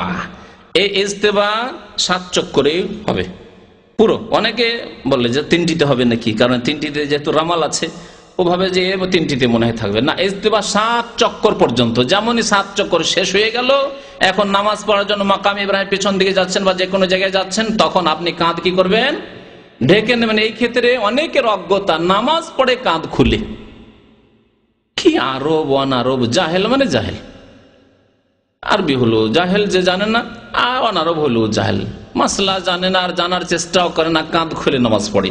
অথচ সহিহ বুখারীর হাদিস নবী করিম সাল্লাল্লাহু আলাইহি ওয়াসাল্লাম নিষেধ করেছেন কাঁধ খুলে নামাজ পড়তে। লা ইউসাল্লি আহাদুকুম ফিস সাওবিল ওয়াহিদ লাইসা আলা আতিকিহি মিনহু শাই। তোমাদের কেউ যেন একটি কাপড়ে এমন ভাবে নামাজ না পড়ে যে কাঁধের উপরে কিছু নেই, নিচের দিকে ঢাকা আছে, উপরে কাঁধে কিছু নেই, এইভাবে নামাজ না পড়ে। তাহলে কাঁধ খোলা অবস্থায় নামাজ পড়া জায়েজ নয়, নবী সাল্লাল্লাহু আলাইহি ওয়াসাল্লাম নিষেধ করেছেন। এই ক্ষেত্রেও সেই হাদিস প্রযোজ্য। এই ইজতিবা হলো। আরেকটি কি বললাম, সুন্নাত রামাল। রামাল মানে হচ্ছে ধাপ ছোট করে একটু কি করা, জোরে চলা, দৌড় দিয়ে চলা। এই ভিড়ে তো দৌড় দেওয়া সম্ভব নয়, যতটা সম্ভব আপনার পক্ষে হয়। দৌড় দেওয়া আবার 2 রকম, বড় ধাপ করে, লম্বা লম্বা ধাপ করে না, ওই রকম না, ছোট ছোট ধাপ করে আর একটু জোরে চলার চেষ্টা করা। এই রামাল চারিদিকে, কাবার চারিদিকেই করতে হবে, কিন্তু কয় চক্কর করতে হবে, প্রথম 3 চক্কর করতে হবে, বাকি 4 চক্করে সাধারণভাবে আপনি চলবেন, রামাল করবেন না। 7 চক্কর যখন শেষ হয়ে গেল, এর মধ্যে যদি হাজরে আসওয়াদে চুমন দেওয়া সম্ভব হয় তাহলে চুমন দেবেন, হাত দিয়ে ইস্তেলাম করবেন, স্পর্শ করবেন এবং চুমন দেবেন। যদি সম্ভব না হয় শুধু হাত লাগাবেন, হয়তো মুখ লাগাতে পারলেন না, হাতে চুমন দেবেন। যদি তাও সম্ভব না হয় তাহলে দূর থেকে ইশারা করবেন, ইশারার পরে হাতে চুমন দেবেন না। অনেকে ইশারা করে আবার কি করে, আল্লাহু আকবার, হাতে চুমন দেয় না, এটি বিদআত। এই ক্ষেত্রে নয়। স্পর্শ যদি করতে পেরে থাকেন তাহলে চুমন দেবেন। হাত দিয়ে স্পর্শ করেন অথবা কোনো লাঠি দিয়ে স্পর্শ করেন, কোনো কিছু দিয়ে স্পর্শ যদি করেন তাহলে তা চুমন দেবেন। আর বিনা স্পর্শে চুমন দেবেন না। শুধু ইশারা করলেন আর চুমন দিচ্ছেন না, ঠিক নয়। এখানে হাজরে আসওয়াদে চুমন দেওয়ার জন্য ভিড় করবেন না। হজের মৌসুমে, রমজানের মৌসুমে চুমন দিতে যাওয়া একটি সুন্নত পালন করতে গিয়ে অনেক হারাম কাজ করতে হয়। ধাক্কা ধাক্কি, নিজে কষ্ট পাওয়া, অন্যকে কষ্ট দেওয়া, দুর্বলদেরকে কষ্ট দেওয়া, যা গুনহার কাজ। সুতরাং এইরকম কাজ জায়েজ নয়। হাজরে আসওয়াদ চুমন দেওয়ার ক্ষেত্রে মনে রাখবেন যে আমি কেন চুমন দিচ্ছি, হাজরে আসওয়াদ থেকে কিছু ফায়দা পাবো সেই জন্য। এটি পৌত্তলিকদের কাজ, হারাম। কি নিয়ত করবেন আপনি, যে আমি রাসূলুল্লাহ সাল্লাল্লাহু আলাইহি ওয়াসাল্লামের সুন্নাত পালন করছি। যা বলেছেন ওমর ইবনে খাত্তাব রাদিয়াল্লাহু তাআলা আনহু। কি বলছেন তিনি? বলছেন ওমর রাদিয়াল্লাহু তাআলা আনহু যে ইন্নী লা আ'লামু আন্নাকা হাজার, হে পাথর, হে হাজরে আসওয়াদ, শোনো, আমি ভালো করে জানি যে তুমি একটি পাথর। লা তানফা ওয়ালা তাদুর, তুমি আমার লাভেও আসতে পারো না আর ক্ষতিও সাধন করতে পারো না। লা তানফা ওয়ালা তাদুর। তাহলে কেন চুমন দিচ্ছি? প্রশ্ন। জবাব দিচ্ছেন সম্বোধন করে এই পাথরকে, ওয়ালাউলা আন্নী রাআইতু রাসূলুল্লাহ সাল্লাল্লাহু আলাইহি ওয়াসাল্লাম ইউকাব্বিলুকা মা কাব্বালতুকা। আমি যদি রাসূলুল্লাহ সাল্লাল্লাহু আলাইহি ওয়াসাল্লামকে চুমন দিতে না দিতাম তাহলে তোমার মতো পাথরকে কখনো চুমন দিতাম না। তাহলে আমাদের উদ্দেশ্য কি? রাসূলুল্লাহ সাল্লাল্লাহু আলাইহি ওয়াসাল্লামের অনুসরণ করা, ইক্তিদা করা, রাসূলুল্লাহ সাল্লাল্লাহু আলাইহি ওয়াসাল্লামের তরিকা মোতাবেক ইবাদত বন্দেগী করা, জীবন যাপন করা। রাসূলুল্লাহ না করলে আমরা করতাম না। রাসূলুল্লাহ সাল্লাল্লাহু আলাইহি ওয়াসাল্লাম আদেশ পালন করব, সেই জন্য গুনাহ খাতা মাফ হবে। এই জন্য নয় যে পাথরের মধ্যে এই ক্ষমতা আছে যে গুনাহ মাফ করে দিতে পারে বা গুনাহ মাফের ওসিলা মাধ্যম হতে পারে, হিন্দুদের দেবী দেবতার মতো আর মুসলিম কবর পূজারীদের মাজারের মতো না। সব কোনো ক্ষমতা নেই সব পাথরে। হাজরে আসওয়াদে যদি ক্ষমতা না থাকে তবে আবার মাজারে 8 রসিতার শাহজালালে কি ক্ষমতা থাকতে পারে? হ্যাঁ, থাকতে পারে নাকি? থাকতে পারে? আস্তে করে বলছেন, মনে হচ্ছে থাকতে পারে, মনে হয়। হ্যাঁ, কিন্তু বাংলাদেশের পত্র পত্রিকা লিখলো কয়েক বছর আগে সিলেটে যখন ফ্লাইট অ্যাক্সিডেন্ট হলো, আর অ্যাক্সিডেন্ট হতে গিয়ে বেঁচে গেল, যখন সামান্য কিছু একটু বেঁচে গেল যখন সিলেট এয়ারপোর্টে, তখন বলে যেহেতু শাহজালালের দেশ, শাহজালাল শহর সিলেট, সেই জন্যই এই দুর্ঘটনা থেকে ফ্লাইট বেঁচে গেল। আউযু বিল্লাহ। বলুন লা ইলাহা ইল্লাল্লাহ। আল্লাহ ছাড়া কেউ উপাস্য নেই, আল্লাহ ছাড়া কেউ মাবুদ নেই, নাফা নুকসানের মালিক নাই। না শাহজালাল, না আব্দুল কাদের জিলানী, না চিশতি, না মুহাম্মদুর রাসূলুল্লাহ সাল্লাল্লাহু আলাইহি ওয়াসাল্লাম, পৃথিবীর কাউকেই ক্ষমতা দেওয়া হয়নি কেউ কাউকে উদ্ধার করতে পারে। মুশরিকি আকীদা, মুশরিকি কথাবার্তা পত্র পত্রিকায় লেখা হইল। আমি শুনে বলছি না, পত্রিকায় দেখলাম, এক বাংলা পত্রিকায় সেই কালের, যে শাহজালালের দেশ, শাহজালালের শহর, যেহেতু আল্লাহর ওলি এখানে শুয়ে আছেন সিলেটে, সেই জন্য দুর্ঘটনা থেকে বেঁচে গেল। আল্লাহু আকবার বলছেন, আল্লাহু আকবার। আর আল্লাহ কোথায় মহান? শাহজালাল আকবার হয়ে গেল তো। আউযু বিল্লাহ। এই মুশরিকি আকীদা নিয়ে যারা মারা যাবে, এই মুশরিকি পত্র পত্রিকায় যারা লেখালেখি করবে, যারা এডিটর সম্পাদনা করবে, যারা সম্পাদক হয়ে আছে, তারা প্রত্যেকে এই শিরকি আকীদা নিয়ে মরবে। কারণ এর স্বীকৃতি, অনুমোদন দিল যে না, ঠিকই আছে। প্রত্যেকে মুশরিক হয়ে মারা যাবে, মনে রাখুন। নামাজ, রোজা, হজ, যাকাত কিছুই কবুল হবে না, সব বরবাদ হয়ে যাবে। এটি আমার কথা। আল্লাহ পাক রব্বুল আলামিন ইরশাদ করেছেন, ওয়ালাউ আশরাকু লাহাবিতা আনহুম মা কানু ইয়ামালুন। আম্বিয়া কিরাম তারাও যদি শিরক করতেন, আল্লাহর সাথে অংশীদার বানাইতেন, লাহাবিতা আনহুম, তাদের সমস্ত আমল ধ্বংস হয়ে যেত। মা কানু ইয়ামালুন, যা আমল তারা করেছিল সমস্ত আমল ধ্বংস হয়ে যেত তাদের। তাহলে যারা এইসব কথাবার্তা লিখবে, কথাবার্তা প্রচার করবে, যারা এইসব কথাবার্তা পড়বে আর বিশ্বাস করবে, তাদের আমল ধ্বংস হবে না? অবশ্যই। 7 চক্কর যখন শেষ হয়ে গেল, তখন মাকাম ইব্রাহিমের দিকে যান। ওয়াত্তাখিযু মিন মাকাম ইব্রাহিম মুসাল্লা, আয়াত পড়তে পড়তে যান সেখানে। যাওয়ার পরে তার পিছনে নামাজ পড়েন। হজের মৌসুমে ভিড় থাকবে, রমজানে ভিড় থাকে, ভিড়ের সময় সেখানে ভিড় ভাড় করবেন না। আপনি এমন জায়গায় গিয়ে নামাজ পড়ে যেখানে খুশু খুজুর সাথে 2 রাকাত নামাজ, যে কোনো জায়গায় নামাজ পড়তে পারেন। হারামের, মসজিদে হারামের যে কোনো জায়গায় নামাজ পড়তে পারেন। 2 রাকাত নামাজ পড়েন। প্রথম রাকাতে সূরা ফাতিহার পরে সূরাতুল কাফিরুন, দ্বিতীয় রাকাতে সূরা সূরা ইখলাস, 2 রাকাত নামাজ পড়বেন। তারপরে আপনি চলে যাবেন সাফাতে গিয়ে এখন সাফা মারার সাই শুরু করবেন। সাফাতে যখন উঠতে যাবেন প্রথমবারে তখন বলবেন ইন্নাস সাফা ওয়াল মারওয়াতা মিন শাআইরিল্লাহ, এই আয়াতের অংশটুকু পাঠ করবেন। তারপরে সাফার উপরে উঠে কিবলামুখী হবেন। কাবা যদি নজরে আসে ভালো কথা, না হলে কাবামুখী হয়ে হাত উঠিয়ে দোয়া করবেন, নিজের জন্য দোয়া করবেন। আর এর সাথে সাথে কালেমা তাওহীদের দোয়া 3 বার করে পড়বেন, যা নবী করিম সাল্লাল্লাহু আলাইহি সাল্লাম পড়েছেন, লা ইলাহা ইল্লাল্লাহু ওয়াহদাহু লা শারীকা লাহু লাহুল মুলকু ওয়া লাহুল হামদু ওয়া হুয়া আলা কুল্লি শাইইন কাদির। আবার নিজের জন্য দোয়া করবেন, নিজের বাবা মা আত্মীয় স্বজন দুনিয়ার যা চান আখিরাত চান আপনি দোয়া করবেন। আবার বলবেন লা ইলাহা ইল্লাল্লাহু ওয়াহদাহু লা শারীকা লাহু লাহুল মুলকু ওয়া লাহুল হামদু ওয়া হুয়া আলা কুল্লি শাইইন কাদির, লা ইলাহা ইল্লাল্লাহু ওয়াহদাহু লা শারীকা লাহু লাহুল মুলকু ওয়া লাহুল হামদু ওয়া হুয়া আলা কুল্লি শাইইন কাদির। আর তার সাথে সাথে আরেকটি দোয়া নবী করিম সাল্লাল্লাহু আলাইহি ওয়াসাল্লাম পড়েছেন, তাও পড়বেন, লা ইলাহা ইল্লাল্লাহু ওয়াহদাহু আনজাযা ওয়া'দাহু ওয়া নাসারা 'আবদাহু ওয়া হাযামাল আহযাবা ওয়াহদাহু। এই দোয়া পড়বেন। আর বাকি যত দোয়া আপনার করার ইচ্ছা হয় আপনি দুনিয়া এবং আখিরাতের আপনার নিজের ভাষায় অথবা আরবি ভাষায়, যে ভাষা বুঝছেন, যেটা ভালো করে বুঝছেন, সেই দোয়াই করেন আপনি আল্লাহর কাছে। এখানে অনেকে উঠে হাত উঠাইতে হবে, এটাকে বুঝে হাত উঠা মানে দোয়ার জন্য বুঝে না, মনে করে হাতের ইশারা করতে হবে। কি করে? কাবার দিকে মুখ করে এই করে, এর বিদআত করে। এরকম কাজ করবেন না, হাত উঠিয়ে দোয়া করবেন। সাফা মারওয়ার সাই যেমন করে সাফা থেকে মারওয়া যাবেন 1টি চক্কর। এখানে 2 সবুজ বাতি রয়েছে মধ্যখানে, কিছু দূর যাওয়ার পরে সবুজ বাতি, 2 সবুজ বাতির মাঝে কি করতে হবে?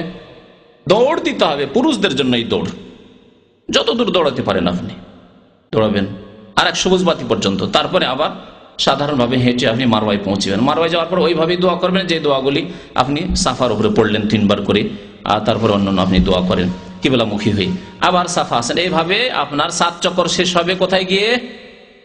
মারওয়ায় গিয়ে 7 চক্কর শেষ হয়ে যাবে।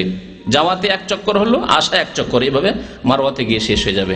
তারপরে মাথা মুন্ডন করবেন। যদি হজের সময় বেশ কাছে চলে এসছে, 2-4 দিন আছে, তাহলে মাথা মুন্ডন না করে চুল ছোট করবেন, কারণ নবী করিম সাল্লাল্লাহু আলাইহি ওয়াসাল্লাম সাহাবায়ে কেরামদেরকে এই আদেশই দিয়েছেন চুল ছোট করার। হজে যখন এসেছিলেন তখন তাদেরকে চুল ছোট করার আদেশ দিয়েছিলেন, এখন চুল ছোট করে নাও, 2 দিন 3 দিন পরে আবার মাথা মুন্ডন করতে হবে, বড় ইবাদত হজের জন্য। এই আপনার ইহরাম খুলে দেবেন, আপনার উমরা শেষ হয়ে গেল। বসে থাকবেন 8 তারিখ পর্যন্ত। 8 তারিখে যেখানে বাসা সেখান থেকে এখন আপনার হজ শুরু হবে।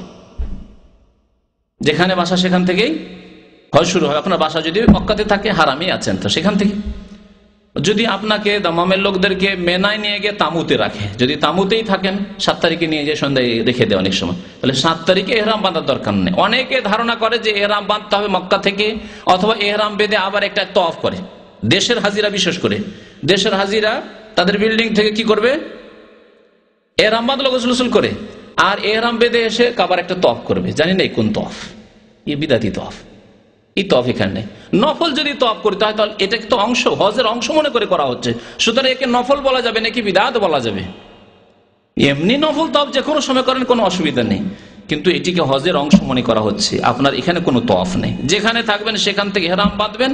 এখানে ইহরাম বাঁধার ক্ষেত্রেও গোসল করবেন, সুগন্ধি লাগাবেন শরীরে, মাথায়, চুলে, আর তারপরে দাড়িতে দিয়ে, তারপরে ইহরামের কাপড় পরে আপনি বলবেন লাব্বাইক হাজ্জান। 8 তারিখে জোহরের আগে আগে আপনি এই নিয়ত করবেন। 8 তারিখে জোহরের নামাজের আগে আগে বলেন লাব্বাইক হাজ্জান।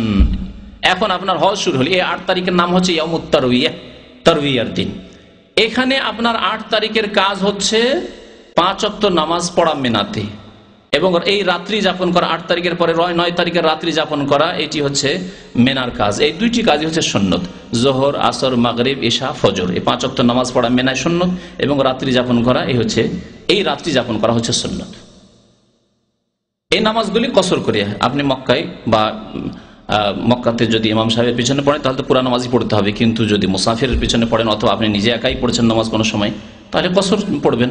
মেনাতে এই নামাজগুলি সবাই কসর করে। যত হাজী সাহেবগণ রয়েছেন, যেখানকারই হোক না কেন, মক্কার হোক, দূরের হোক, কাছের হোক, সারা বিশ্বের যে কোনো জায়গার হোক না কেন, তার আশা অনেক দিন হয়ে যাক আর কমই হোক, কারণ ভারত, বাংলাদেশ, পাকিস্তানের হাজির আসার পরে তারা ফতুয়া দেয় যে 15 দিন আমার হয়ে গেছে, সুতরাং আমাকে পুরা নামাজ পড়তে হবে। এটি সুন্নতের খেলাফ। রোগগুলি আপনাদেরকে শনাক্ত করিয়ে দিচ্ছি। 15 দিন হয়ে গেল আমার আশা মক্কায়, সুতরাং আমাকে পুরা নামাজ পড়তে হবে। মেনাতে পুরা নামাজ পড়ে, অথচ নবী করিম সাল্লাল্লাহু আলাইহি ওয়াসাল্লাম সাহাবায়ে কেরামরা পুরা নামাজ কেউ পড়েননি। সবাই কসর করেছেন, যত হাজী সাহেব ছিলেন নবী সাল্লাল্লাহু আলাইহি ওয়াসাল্লামের সাথে। কসর করে নামাজ পড়তে হয় জোহর, আসর, এশা। 5 ওয়াক্ত নামাজ পড়া হয়ে গেল, ফজর হয়ে গেল। সূর্য ওঠার পরে আপনি আরাফায় চলে যান। 9 তারিখের কাজ শুরু। এখন 9 তারিখের কাজ হচ্ছে আরাফা পৌঁছে গিয়ে জোহরের আগে আগে পৌঁছে যাও। সেখানে জোহর এবং আসর পড়বেন, আরাফার ভিতরে ঢুকে যাবেন। দেখবেন ভালো করে, আপনার ইয়াকিন হয়ে যায় যে আপনি আরাফাতে আছেন। আরাফার বাইরে যেন না থেকে যান অজ্ঞতায়। আরাফার বাইরে যদি থেকে যান আপনার ফরজ ছুটে যাবে, রুকুন ছুটে যাবে, হজই হবে না। সাবধান। অনেকে খেয়াল করেন, হাজার হাজার মানুষ আরাফার বাইরে সারাদিন পড়ে থেকে চলে আসে আগে ভাগে আসার জন্য। ভিড় বাড়ের, এত ভিড়ে যাব, ভিড় দেখে ভয় করে বাইরে থেকে চলে আসে। আরাফায় গিয়ে প্রথম কাজ হচ্ছে জোহর এবং আসর নামাজ জামা করে পড়া। আর এই জামা তাকদিম, অর্থাৎ জোহরের সময় আসর নামাজ পড়া। 2 রাকাত করে 4 রাকাত নামাজ পড়বেন, 1 আযান 2 ইকামতে। যে কোনো জায়গায় আপনি নামাজ পড়তে পারেন, যেখানে নামাজ জামাত হচ্ছে সেখানে নামাজ পড়বেন। আপনি মসজিদে যাওয়ার কষ্ট করতে যাবেন, কারণ বড়ই কষ্টে পড়ে যাবেন হয়তো ভিড়ে। যখন জোহর আসর নামাজ পড়া হয়ে গেল, তখন সেই সময় থেকে শুরু করে মাগরিব পর্যন্ত এই সময় হচ্ছে অত্যন্ত মূল্যবান সময়, অত্যন্ত ফজিলতের সময়, অত্যন্ত আল্লাহ পাক রব্বুল আলামিনের নিকটবর্তী হওয়ার সময় বান্দার। এই সময় আপনি দোয়া, জিকির, আজকার, তওবা, ইস্তিগফার, বিভিন্ন রকমের ইবাদত বন্দেগীতে আপনি মশগুল থাকেন। যা খাওয়া দাওয়া করতে হয় করে নেন, আর যাতে করে বারবার ব্যস্ত না হন। সন্ধ্যা পর্যন্ত, সূর্য ডুবা পর্যন্ত আপনি দোয়া করতে থাকেন, জিকির আজকার করতে থাকেন। ইবাদত যদি আপনি বিভিন্ন রকমের করেন তাহলে মন বেশি লাগবে। কিছুক্ষণ কোরআন তেলাওয়াত করলেন, হয়তো কিছুক্ষণ দোয়া করলেন, কিছুক্ষণ আপনি জিকির আজকারগুলি পাঠ করলেন, কিছুক্ষণ দেখে আপনি অনেক দোয়া মুখস্থ নেই, হয়তো দেখে দেখে দোয়া পড়লেন আপনি, কিছুক্ষণ আপনি নিজের ভাষায় দোয়া করলেন, আপনি হাত উঠিয়ে দোয়া করলেন। এইভাবে আপনি সূর্য অস্ত হওয়া পর্যন্ত দোয়া, ইবাদত, বন্দেগী, জিকির আজকার মশগুল থাকেন। নবী করিম সাল্লাল্লাহু আলাইহি ওয়াসাল্লাম হাদিস সহিহ মুসলিমে রয়েছে যে আল্লাহ পাক রব্বুল আলামিন ওয়া ইন্নাহু লা ইয়াদনু, বান্দা অত্যন্ত নিকটবর্তী হয়ে যান এই আরাফার দিন, ফি আশিয়াত আরাফা, আরাফার বিকেল বেলা। সুম্মা ইউবাহি বিহিমুল মালায়েকা, এবং আল্লাহ পাক রব্বুল আলামিন মালায়েকা ফেরেশতাগণের সামনে ফখর করেন, আল্লাহ পাক গৌরব করেন যে মা আরাদা হাওলাই, আমার বান্দাদেরকে দেখো, এদের উদ্দেশ্য কি, এখানে কি কাজে এসেছে, তারা কি নিয়ত নিয়ে এসেছে বলো তো দেখি ফেরেশতারা তোমরা। অত্যন্ত গুরুত্বপূর্ণ সময়। এই সময়কে গল্প গুজবে কাটাবেন না, রাস্তাঘাটে ঘোরাঘুরি করতে কাটাবেন না, কোথায় কি পাওয়া যাচ্ছে এসব করতে কাটাবেন না। আর ওই জাবালের রাহমার বিদাতি কাজ করতে যাবেন না। জাবালের রাহমা বলে একটি বিদাতির নাম আছে, জাবালের রাহমা। আল্লাহ নবী জাবালের রাহমা বলেননি, সেখানে গিয়ে অনেকে বিদাত করে, ওইসব বিদাতি কাজে যাবেন না। যেখানে আছেন সেখানেই থাকেন আপনি, আর জিকির আজকার করুন, আল্লাহর কাছে দোয়া করুন।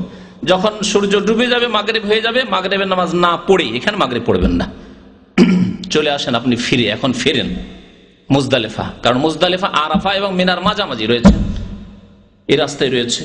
মুজদালিফা এসে আপনি রাত কাটাবেন। মুজদালিফা এসে প্রথম কাজ হচ্ছে আপনার মাগরিব এবং এশার নামাজ জামা করে পড়া, তাখির, কারণ বিলম্ব হয়ে গেছে আসতে। জামা তাখির মানে এশার সময় মাগরিবকে পড়া। মাগরিব 3 পড়বেন, আর এশা পড়বেন কসর করে 2 রাকাত, তারপরে বেতরটা পড়ে নেন, তারপরে খাওয়া দাওয়া যা করতে হয় করে তাড়াতাড়ি শুয়ে যান। এখানে রাত্রে ইবাদত বন্দি করা, জিকির আজকার করা সুন্নত নয়, কারণ সুন্নত হচ্ছে এখানে ঘুমিয়ে যাওয়া, শুয়ে যাওয়া, আরাম করা। এখানে এসে বিদাতিরা কি করে, প্রথম কাজ শুরু করে পাথর কুড়ানো, কঙ্কর কুড়াতে শুরু করে। মুজদালিফা থেকে কঙ্কর নিয়ে যেতে এই বিদাতি ধারণা নিয়ে যায়, আর প্রথম কাজ এই বিদাতি কাজ করতে লাগে। নামাজ বিলম্ব হয়ে যাচ্ছে, কোনো খোঁজ খবরই নেই, পাথর কুড়ানো। পাথর মুজদালিফা থেকে নিতে হবে এর কোনো প্রমাণ নেই, বরং নবী করিম সাল্লাল্লাহু আলাইহি সাল্লাম 10 তারিখে সকালবেলা যখন মুজদালিফা থেকে রওনা হলেন মিনার দিকে, রাস্তা থেকে পাথর নিতে বললেন ইবনে আব্বাস রাদিয়াল্লাহু তাআলা আনহুকে, যেমন হাদিসে রয়েছে। ফজরের নামাজ পড়বেন আউয়াল ওয়াক্তে, ওয়াক্ত হওয়ার পরে, আগে পড়বেন না মুজদালিফায়। ফজরের নামাজ পড়ার পরে তখন দোয়া করবেন, এটি হচ্ছে দোয়ার সময়। আল্লাহ পাক কোরআনে কারীমে ইরশাদ করেছেন ফাইজা আফাজতুম মিন আরাফাতিন ফাযকুরুল্লাহ ইনদাল মাশআরিল হারাম, যখন তোমরা আরাফা থেকে প্রত্যাবর্তন করবে, ফিরে আসবে, ফিরে এসে রাস্তায় মুজদালিফায় ইনদাল মাশআরিল হারাম, মাশআরুল হারাম ওই পাহাড়ের নাম যে পাহাড়ের কাছে মসজিদ রয়েছে মুজদালিফা, মুজদালিফার পাহাড়ের নাম। এই আল মাশআরুল হারামের নিকটে তোমরা আল্লাহকে বেশি বেশি ডাকো, আল্লাহর জিকির আজকার করো, আল্লাহর কাছে দোয়া করো। নবী করিম সাল্লাল্লাহু আলাইহি সাল্লাম এই হাদিস, এই আয়াতের উপর আমল করেছেন কিভাবে? ফজরের নামাজ পড়ার পরে কিবলামুখী হয়ে দীর্ঘক্ষণ দাঁড়িয়ে দাঁড়িয়ে দোয়া করেছেন, হাত্তা আসফারা জিদ্দান, এমনকি খুব ফর্সা হয়ে গেল। আউয়াল ওয়াক্ত অন্ধকারে নামাজ পড়েছেন, ফজরের নামাজ, আর তারপরে দোয়া করতে থেকেছেন। তারপরে যখন ফর্সা হয়ে গেল, ফর্সা হওয়ার পরে সূর্য ওঠার আগে আগেই মিনার উদ্দেশ্যে রওনা হয়ে যাবেন আপনি। মিনায় আসলেন কয় তারিখ হলো? 10 তারিখ হলো। 10 তারিখের দিনে আপনার কাজ হচ্ছে 5টি। প্রথম কাজ হচ্ছে মেনায় এসে জামরায় পাথর মারা। জামরা 3টি রয়েছে, যেগুলোকে আমাদের দেশের মানুষরা শয়তান বলে। শয়তান নাই, বড় শয়তান, মেজর শয়তান আর ছোট শয়তান, না ওইসব শয়তান টয়তান না এখানে। কিন্তু আপনি এই ইবাদত যদি সুন্নত মোতাবেক করেন, তাহলে শয়তান পদদলিত হয়, শয়তান লাঞ্ছিত হয়, আজি শয়তানকে আঘাত হয়। কিন্তু আপনি শয়তানকে মারছেন এই কল্পনা নিয়ে যাবেন, বিদাতি কল্পনা, বিদাতি ধারণা। আপনি আল্লাহর জিকির করার জন্য আল্লাহকে স্মরণ করলে কামাতে জিকিরিল্লাহ, নবী করিম সাল্লাল্লাহু আলাইহি ওয়াসাল্লাম বলেছেন রামিউল জামার, কঙ্কর মারা আর মিনায় অবস্থান করা, অন্যান্য কাজ যে কাজগুলি রয়েছে এগুলি আল্লাহর জিকিরকে প্রতিষ্ঠা করার জন্য। এখানে এসে প্রথম কাজ হচ্ছে বড় যে জামরা, যে জামরার নাম হচ্ছে জামরায়ে কুবরা, বড় জামরা, অথবা জামরায়ে আকাবা। জামরায়ে আকাবা রয়েছে শেষে, মিনার শেষ দিকে, প্রথম উলা, তারপরে মধ্যটি উস্তা, তারপরে জামরায়ে আকাবা। ওই বড় জামরাকে আপনি 7টি পাথর মারবেন। এই পাথর মারার আগে পর্যন্ত তালবিয়া পড়তে থাকবেন। হজের যে তালবিয়া পড়েছেন আপনি, ওই যে নিয়াত করেছেন লব্বাইক হাজ্জান লব্বাইক আল্লাহুম্মা লব্বাইক লব্বাইক লা শারীকা লাকা লব্বাইক ইন্নাল হামদা ওয়ান নি'মাতা লাকা ওয়াল মুলক লা শারীকা লাক, এই যে তালবিয়া পড়তে আছেন খুব বেশি বেশি পড়বেন, এই হচ্ছে সুন্নাত। এখানে এসে বন্ধ করে, যখন প্রথম মারতে শুরু করলেন তখন তালবিয়া বন্ধ করে দিবেন। কি বলে মারবেন? বিসমিল্লাহ, আল্লাহু আকবার প্রথম বললেন, তারপরে আল্লাহু আকবার। ইউকাব্বিরু মা কুল্লি হাসা, প্রত্যেক কঙ্কর নিক্ষেপের সময় নবী করিম সাল্লাল্লাহু আলাইহি সাল্লাম তাকবীর বলতেন, আল্লাহু আকবার, আল্লাহু আকবার, আল্লাহু আকবার, এইভাবে নিক্ষেপ করবেন। আর কঙ্কর ছোট হইতে হবে। আকবার মিনাল হিম্মাসি কালিলান, যে বুটের ছোলার দানা রয়েছে তার চাইতে সামান্য বড়, সামান্য বড়। ছোট ছোট কঙ্কর নেবেন, এমন কঙ্কর নবী সাল্লাল্লাহু আলাইহি ওয়াসাল্লাম বলেছেন যাতে কারো চোখে লাগলে চোখ অন্ধ না হয়ে যায়, কানা না হয়ে যায়, কারো মাথায় লাগলে মাথা না ফেটে যায়, কারো দাঁতে লাগলে দাঁত না ভেঙে যায়। বড় পাথর নিলে হবে না, ভাঙবে না। অনেক মূর্খরা মনে করে শয়তানকে মারবো, এই ছোট কঙ্কর কি বা হবে, বড় নি। আবার অনেক জাহেল মূর্খরা মনে করে স্যান্ডেল জুতা মারি। আর দেশের মতো বাঁশ টাস থাকলে তো মনে হয় লাঠি দিয়ে মারতো, এদেশে তার বাঁশ পাই না। তো এই একটি কাজ হলো কঙ্কর মারা বড় জামরাকে। 2 নম্বর কাজ হচ্ছে, 2 নম্বর কাজ কি? তরতিবের সাথে বলছি, আগে পরে হয়ে গেলে কোনো অসুবিধা নেই, কিন্তু তরতিবের সাথে পর্যায়ক্রমে যেভাবে নবী সাল্লাল্লাহু আলাইহি ওয়াসাল্লাম করতে বলেছেন ওইভাবে করা হচ্ছে উত্তম মুস্তাহাব। সাহাবায়ে কেরাম প্রথম বছর যেহেতু হজ ছিল, অনেকেই ভুল করেছেন, আগে পরে করেছিলেন। আর প্রত্যেকে এসে জিজ্ঞাসা করতেন, ইয়া রাসূলুল্লাহ আমি তো এরকম আগে পরে করে দিচ্ছি, আরেকজন বলছে আমি তো এরকম করে দিচ্ছি, আমি তো এরকম করে দিচ্ছি। প্রত্যেকে নবী সাল্লাল্লাহু আলাইহি ওয়াসাল্লাম একটি জবাব দিতেন, ইফআল ওয়ালা হারাজ, করো, কোনো অসুবিধা নেই, যা হয়েছে হয়েছে, কোনো অসুবিধা নেই। তাহলে বোঝা গেল তরতিবের বিপরীত যদি হয়ে যায় তো অসুবিধা নেই, কিন্তু উত্তম হচ্ছে এই তরতিবের সাথে যেভাবে আমি বলছি। যদি নিজে হাতে কোরবানি করতে চান তাহলে 2 নম্বরে হচ্ছে কোরবানি করা। আর যদি কোরবানির পয়সা জমা করে দেন কোনো বিশ্বস্ত ব্যক্তি বা আপনার এর কাছে, ব্যাংকে, যে ইসলামী ব্যাংক রয়েছে, তাহলে আপনার কাজ হয়ে গেছে। কোরবানি কখন হবে না হবে ওইসব চিন্তা করার নেই, কারণ আমাদের দেশের মানুষেরা এইসব চিন্তা করতে থাকে, জানি না কোরবানি কখন হইলে না হলে একটু দেরি করি যাতে কোরবানিটা হয়ে যাক। এমনি এমনি বসে আছে, কি জন্য বসে আছেন? একটু সতর্কতার জন্য, কোরবানিটা হোক তারপরে। কোরবানি হইবে আমাকে বলেছে 10টা। আচ্ছা, ওই কাউন্টারে যারা বসে থাকে ওরা খুব চালাক চতুর, ব্যাংকের কাউন্টারে। আপনি যেহেতু বারবার করে জিজ্ঞাসা করছেন, আচ্ছা বলেন আমার কোরবানি কখন হবে, 10 তারিখ হবে না 11 তারিখে, আর কয়টার সময় হইলে কয়টার সময় হবে, তখন আপনাকে আপনার মন বুঝাবার জন্য বলে হ্যাঁ সকাল 10টার সময় হবে। আপনার 7টার সময় তো কঙ্কর মারা হয়ে গেছে, বসে আছেন 3 ঘন্টা 4 ঘন্টা বসে আছেন যে আমার কোরবানি হয়নি। আপনার জেহালত, অজ্ঞতা, আর সে আপনাকে বুঝাচ্ছে কারণ তার ব্যবসা চালাইতে হবে, কাউন্টারে বসে আছে, তো কাস্টমার তো জোগাড় করতে হবে, দৌড়তেই হবে। জি, এই হলো অবস্থা। এর সাথে আপনার কোনো সম্পর্ক নেই, টাকা জমা দিয়ে দিয়েছেন, আপনি একজনকে দায়িত্ব দিয়ে উকিল বানিয়ে দিয়েছেন, আপনার দায়িত্ব শেষ হয়ে গেছে। 3 নম্বর কাজ হচ্ছে মাথা মুন্ডন করা, এটি হচ্ছে উত্তম। আর না হলে মাথার পুরো মাথা থেকে চুল ছোট করা। এই কাজ যখন হয়ে গেল তখন আপনি কি করবেন? এহরাম খুলে দেবেন, গোসল করেন, পরিষ্কার পরিচ্ছন্ন হয়ে যান, আতর সুগন্ধি লাগান, সেলাই করা কাপড় পরে নেন, সবকিছু হালাল। শুধুমাত্র স্ত্রী ছাড়া। এই জন্য এই হালাল হওয়াকে বলা হয় আত-তাহাল্লুল আউয়াল, প্রাথমিক পর্যায়ের হালাল হওয়া। প্রাথমিক পর্যায়ের হালাল হওয়া, কেন প্রাথমিক হালাল হয়েছেন, এসব আপনার হালাল, কিন্তু এখনো স্ত্রী হালাল হয়নি। স্ত্রীর সাথে যৌন কামনার সাথে গল্প করা, তাকে স্পর্শ করা, তার হাত ধরা, তার গায়ে হাত দেওয়া ইত্যাদি সব জায়েজ নাই, এখনো জায়েজ হয়নি আপনার।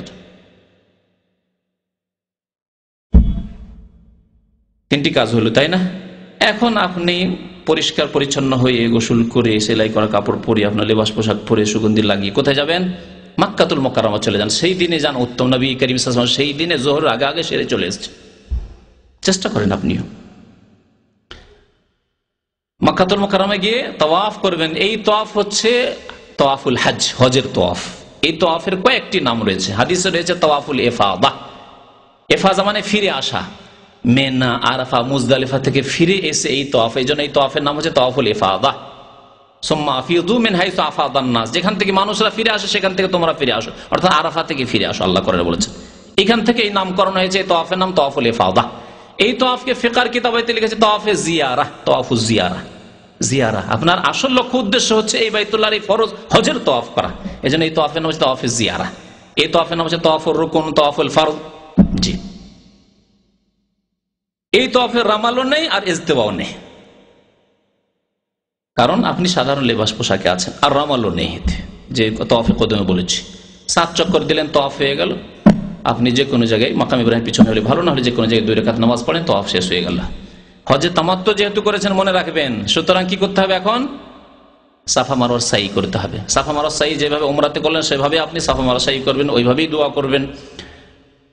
সাফা মারওয়া যখন সাই করা হয়ে গেল, তখন আপনার হজের সমস্ত কাজ প্রায় শেষ হয়ে গেল। এখন আপনি কি হয়ে গেলেন?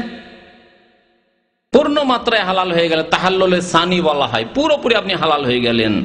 এখন আপনার জন্য স্ত্রী পর্যন্ত হালাল, যদিও সামান্য কিছু হজের কাজ বাকি আছে, কিন্তু হজে যেহেতু আসল কাজগুলি হয়ে গেছে, সেই জন্য আপনার জন্য সব কিছুই হালাল, যা আল্লাহ হালাল করেছেন। তা যা হারাম করেছেন সবসময় হারাম। এই হজ শেষ হয়ে গেল। আপনি সন্ধ্যা হওয়ার আগে আগে ফিরে চলে যান কোথায়? মেনায়, কারণ মেনাতে রাত্রি যাপন করতে হবে। এখন আপনার কাজ কি বাকি? 11 তারিখের রাত, 12 তারিখের রাত মেনায় যাপন করা হচ্ছে ওয়াজিব। যদি ছুটে যায়, আপনি বিলম্ব করে রাত 12টা 1টায় গেলেন, রাতের অধিকাংশ অংশ রাস্তায় কেটে গেল, মক্কাতে কেটে গেল, তাহলে ওয়াজিব ছুটে যাবে, আপনাকে দম দিতে হবে কোরবানির জন্য, খেসারত দিতে হবে। খবরদার এরকম কাজ করবেন না। আর বিদাতীদের ফতোয়া শুনবেন না, কারণ বাংলাদেশ থেকে সে এক শ্রেণীর লোকেরা ফতোয়া দেয় যে মিনা 11-12 থাকা নাকি সুন্নত। না, সহি হুকুম হচ্ছে যে নবী করিম সাল্লাল্লাহু আলাইহি ওয়াসাল্লাম সাহাবায়ে কেরামকে কাউকে অনুমতি দেন না, শুধুমাত্র যারা জমজমের পানি পান করে তো বালতি দিয়ে উঠিয়ে উঠিয়ে তাদেরকে অনুমতি দিয়েছিলেন সুকিয়া জমজমের জন্য, আর অনুমতি দিয়েছিলেন উটের রাখালদেরকে, যে উটের রাখালকে উটের কাছেও থাকতে হবে সেই জন্য। আর বাকি কাউকে অনুমতি দেননি যে তারা মিনার বাইরে রাত কাটাবে। রাত্রিকে মিনায় কাটানো 11 তারিখে। 11 তারিখের দিন যখন হয়ে গেল, তখন মাত্র 2টি কাজ। একটি কাজ হচ্ছে 3টি জামরাতকে 3 সাথে 21টি করে পাথর মারা। প্রথম উলা মারবেন, তারপরে উস্তা মারবেন, 2টিতে মারবেন। পাথর মারা পরে দোয়া করবেন, ওখানে একটু এগিয়ে গিয়ে কিবলামুখী হয়ে দোয়া করবেন। প্রথম জামরাতেও দ্বিতীয় জামরাতেও আপনি পাথর মারার পরে দোয়া করবেন। 10 তারিখে কিন্তু দোয়া করা ছিল না। আর জামরায়ে আকাবাতে আজকেও দোয়া নেই। এই একটি কাজ হয়ে গেল, 3টি জামরা 3 সাথে 21টি পাথর মারা। আর রাত্রি আবার 12 তারিখের রাত্রে আসে, সেই রাত্রি আবার মেনায় যাপন করে। এখন মাত্র এই 2টি কাজ। আবার 12 তারিখের দিন যখন হলো, এই যে পাথর মারবেন, সেই পাথর মারা সম্পর্কে আরো ভালো করে শুনে রাখুন যে এই পাথর মারার ওয়াক্ত শুরু হবে মাথার ওপর থেকে সূর্য গড়ে যাওয়ার পরে, তার আগে নয়। তার আগে পাথর মারা জায়েজ নয়। তার আগে পাথর মারা ওই রকমই ঠিক নয় আপনার জন্য যথেষ্ট হবে না, যেমন আপনি নামাজের সময় হওয়ার আগেই যদি নামাজ পড়েন হবে না। জোহরের নামাজ সকাল 10:30টায় 10টার সময় পড়ে নেন, হবে নামাজ? হবে না। মাগরিবের নামাজ বিকাল 5টার সময়, 5টা কেন, আজকাল তো ডুবিয়ে যাচ্ছে 5টা, এখানে আপনি 4টার সময় যদি মাগরিবের নামাজ পড়েন হবে? এখন যদি ফজর নামাজ পড়ে ঘুমিয়ে যান, যে ফজর নামাজে তো খুব ফজিলত শুনেছি, আর আমি ফজরে জাগতেও পারি না, তো যাক ফজরটা পড়েই শুয়ে যায়, হবে? হবে না। ওই রকমই কেউ যদি সকালবেলা 11 তারিখে 12 তারিখে পাথর মারে, তার পাথর মারা হবে না। শুনে রাখুন, হাজার হাজার জাহেল মূর্খরা সকাল থেকে পাথর মারছে 11 তারিখ 12 তারিখে। আপনি জাওয়ালের পরে যাবেন, বিকেলবেলা যাবেন, সন্ধ্যার আগে আগে যাবেন। যদি ভিড় থাকে আপনার কাছে, মহিলা থাকে, রাত্রে যান, অসুবিধা নেই, রাত্রে সারা রাত মারেন, কোনো অসুবিধা নেই, ফজর আগে আগে পর্যন্ত মারেন। 11 তারিখ আর 12 তারিখে পাথর মারবেন। তারপরে যদি আপনাকে চলে আসতে হয় তাহলে 12 তারিখে পাথর মেরে মাগরিব হওয়ার আগে আগে মিনা থেকে আপনি বেরিয়ে পড়েন। মিনায় আর ফিরে যাবেন, মিনার মাঠ থেকে বেরিয়ে পড়েন। যে আমরা এক পায়ে পাথর মারার পরে একটু এগিয়ে আসলে মিনার মাঠ শেষ হয়ে যাচ্ছে, বেরিয়ে পড়েন আপনি সূর্য ডোবার আগে, যদি তাড়াতাড়ি আসতে চান। আর যদি থাকতে চান যে না 13 তারিখও থাকবো, তাহলে এই 13 তারিখের রাত্রি যাপন করা ওয়াজিব আপনার জন্য, আর তারপরের দিন আবার 3টিকে 3 সাথে 21টি পাথর মারাও আপনার জন্য ওয়াজিব। আর এটি হচ্ছে উত্তম, 13 তারিখ পর্যন্ত থাকাই হচ্ছে উত্তম। আল্লাহ পাক কোরআনে কারিমে সূরা বাকারায় ইরশাদ করেছেন, ফামান তাআজ্জালা ফি ইয়াওমাইনি ফালা ইসমা আলাইহি। কেউ যদি 2 দিন, ফি ইয়াওমাইনি 2 দিনে তাড়াতাড়ি করে যে আমি তাড়াতাড়ি 12 তারিখে করে হজ করে চলে যাব, ফালা ইসমা আলাইহি, তারও কোনো গুনাহ নেই। ওমান তাআখার, আর কেউ যদি বিলম্ব করে, ফালা ইসমা আলাইহি, তারও কোনো গুনাহ, লিমানি তাকা, তবে এই হুকুম কার জন্য? মুত্তাকি, আল্লাহ ভীরুর জন্য। আর নবী করিম সাল্লাল্লাহু আলাইহি সাল্লাম উত্তম হজ করেছেন, তিনি 13 তারিখ পর্যন্ত থেকেছেন, 13 তারিখের রাত্রিও যাপন করেছেন এবং 13 তারিখের দিনে 3 সাথে 21টি পাথর মেরেছেন। এইভাবে টোটাল মোট কতটি পাথর মারা হবে? 12 তারিখ পর্যন্ত হলে 49, কিন্তু 13 তারিখ পর্যন্ত যদি পাথর মারেন 70টি পাথর। আর প্রত্যেক দিনের কঙ্কর মেনা থেকে নেবেন, ওই মুজদালিফা থেকে আপনি উঠিয়ে নিয়ে এসেছেন 1 বোঝা কঙ্কর, এরকম কাজ করবেন না। 4 দিনের সমান কঙ্কর আগে থেকে নিয়ে এসেছি, বিদাতি কাজ করবেন না, খবরদার। যেদিন যতটা পাথর মারতে হবে সেই দিন ততটা নেবেন আর নিয়ে আসবেন, পাথর মারবেন। এইভাবে আপনার হজ পুরা হয়ে গেল। এখন যেদিন আপনি মক্কা থেকে বিদায় হয়ে চলে আসছেন, তখন আর একটি কাজ বাকি আছে, তা হচ্ছে তাওয়াফুল ওয়াদা বা তাওয়াফুল ওয়াদা, বিদায় কি তাওয়াফ, বিদায় তাওয়াফ। এই বিদায় তাওয়াফের হুকুম হচ্ছে ওয়াজিব। কেউ যদি ছেড়ে দিয়ে চলে আসে তাকে দম দিতে হবে, কোরবানি দিতে হবে। নবী করিম সাল্লাল্লাহু আলাইহি ওয়াসাল্লাম বলেছেন, লা ইয়ানফিরান্না আহাদুকুম হাত্তা ইয়াকুন আখির আহাদিহিম বিল বাইত, তোমাদের কেউ যাতে করে হজ করে ফিরে না আসে যতক্ষণ পর্যন্ত শেষ সাক্ষাৎ বাইতুল্লাহর সাথে না করবে, অর্থাৎ শেষ তাওয়াফ বাইতুল্লাহ না করবে। তবে কারো যদি মহিলাদের ক্ষেত্রে মাসিক ঋতু চলে আসে অথবা বাচ্চা ভূমিষ্ঠ হয়ে যায় আর শুধু এই বিদায় তাওয়াফ বাকি আছে, তাহলে আর থাকার কোনো প্রয়োজন নেই। তাদের ক্ষেত্রে নবী করিম সাল্লাল্লাহু আলাইহি ওয়াসাল্লাম ছাড় দিয়েছেন, বলেছেন অসুবিধা নেই। সাফিয়া রাদিয়াল্লাহু তাআলা আনহা, নবী সাল্লাল্লাহু আলাইহি ওয়াসাল্লামের জাওজায়ে মুহতারামা, তার এইরকমই মাসিক ঋতু চলে এসেছিল। নবী করিম সাল্লাল্লাহু আলাইহি ওয়াসাল্লাম শুনতে পেলেন, বললেন, আহা বেসাতুনা হিয়া, সে কি আমাদেরকে এরকম এখানে বেঁধে রেখে দিবে, থাকতে হবে, তার জন্য এতগুলি লোককে থাকতে হবে নাকি, আমাকেও থাকতে হবে নাকি? তখন মা আয়েশা রাদিয়াল্লাহু তাআলা আনহা অন্যান্য আজওয়াজে মুতাহহারাত বললেন যে ইয়া রাসূলুল্লাহ ইন্নাহা তাফাত তাওয়াফাল ইফাজা, তার তাওয়াফ ইফাজা রুকুন তাওয়াফ করা হয়ে গেছে। তখন নবী করিম সাল্লাল্লাহু আলাইহি ওয়াসাল্লাম বললেন, ফালা ইজান, তাহলে আর থাকার কোনো প্রয়োজন নেই। এই ওয়াজিব তাওয়াফ হায়েজওয়ালি বা ঋতুবতী মহিলার ক্ষেত্রে এবং বাচ্চা ভূমিষ্ঠ হওয়ার পরে যে রক্ত আসে এইসব নেফাসওয়ালি মহিলার ক্ষেত্রে মাফ রয়েছে, ফালা ইজান, তাহলে কোনো অসুবিধা নেই। এইভাবে ইনশাআল্লাহ তাআলা আপনার হজ পুরা হয়ে গেল। আল্লাহ পাক রব্বুল আলামিন যেন আমাদের হজ কবুল করেন। যেসব ভাইরা হজ করেছেন আল্লাহ যেন তাদের হজ কবুল করেন। যেসব ভাইরা হজ করতে যাবেন তাদেরকে যেন সুন্দরভাবে সুন্নত মোতাবেক হজ আদায় করার তৌফিক যেন দান করেন। আল্লাহ তাদেরও যেন হজ কবুল করেন। যেসব ভাইদের এখনো শক্তি সামর্থ্য হয়নি আল্লাহ তাদেরকে যেন শক্তি সামর্থ্য দান করেন। আল্লাহ আমাদের রুজিতে যেন বরকত দান করেন, আমাদের স্বাস্থ্য শরীরে যেন বরকত দান করেন, আমাদের সন্তান সন্ততি ছেলে মেয়েতে যেন বরকত দান করেন। আল্লাহ আমাদের দুনিয়াতেও বরকত দান করেন, আল্লাহ আখিরাতের কাজেও যেন বরকত দান করেন।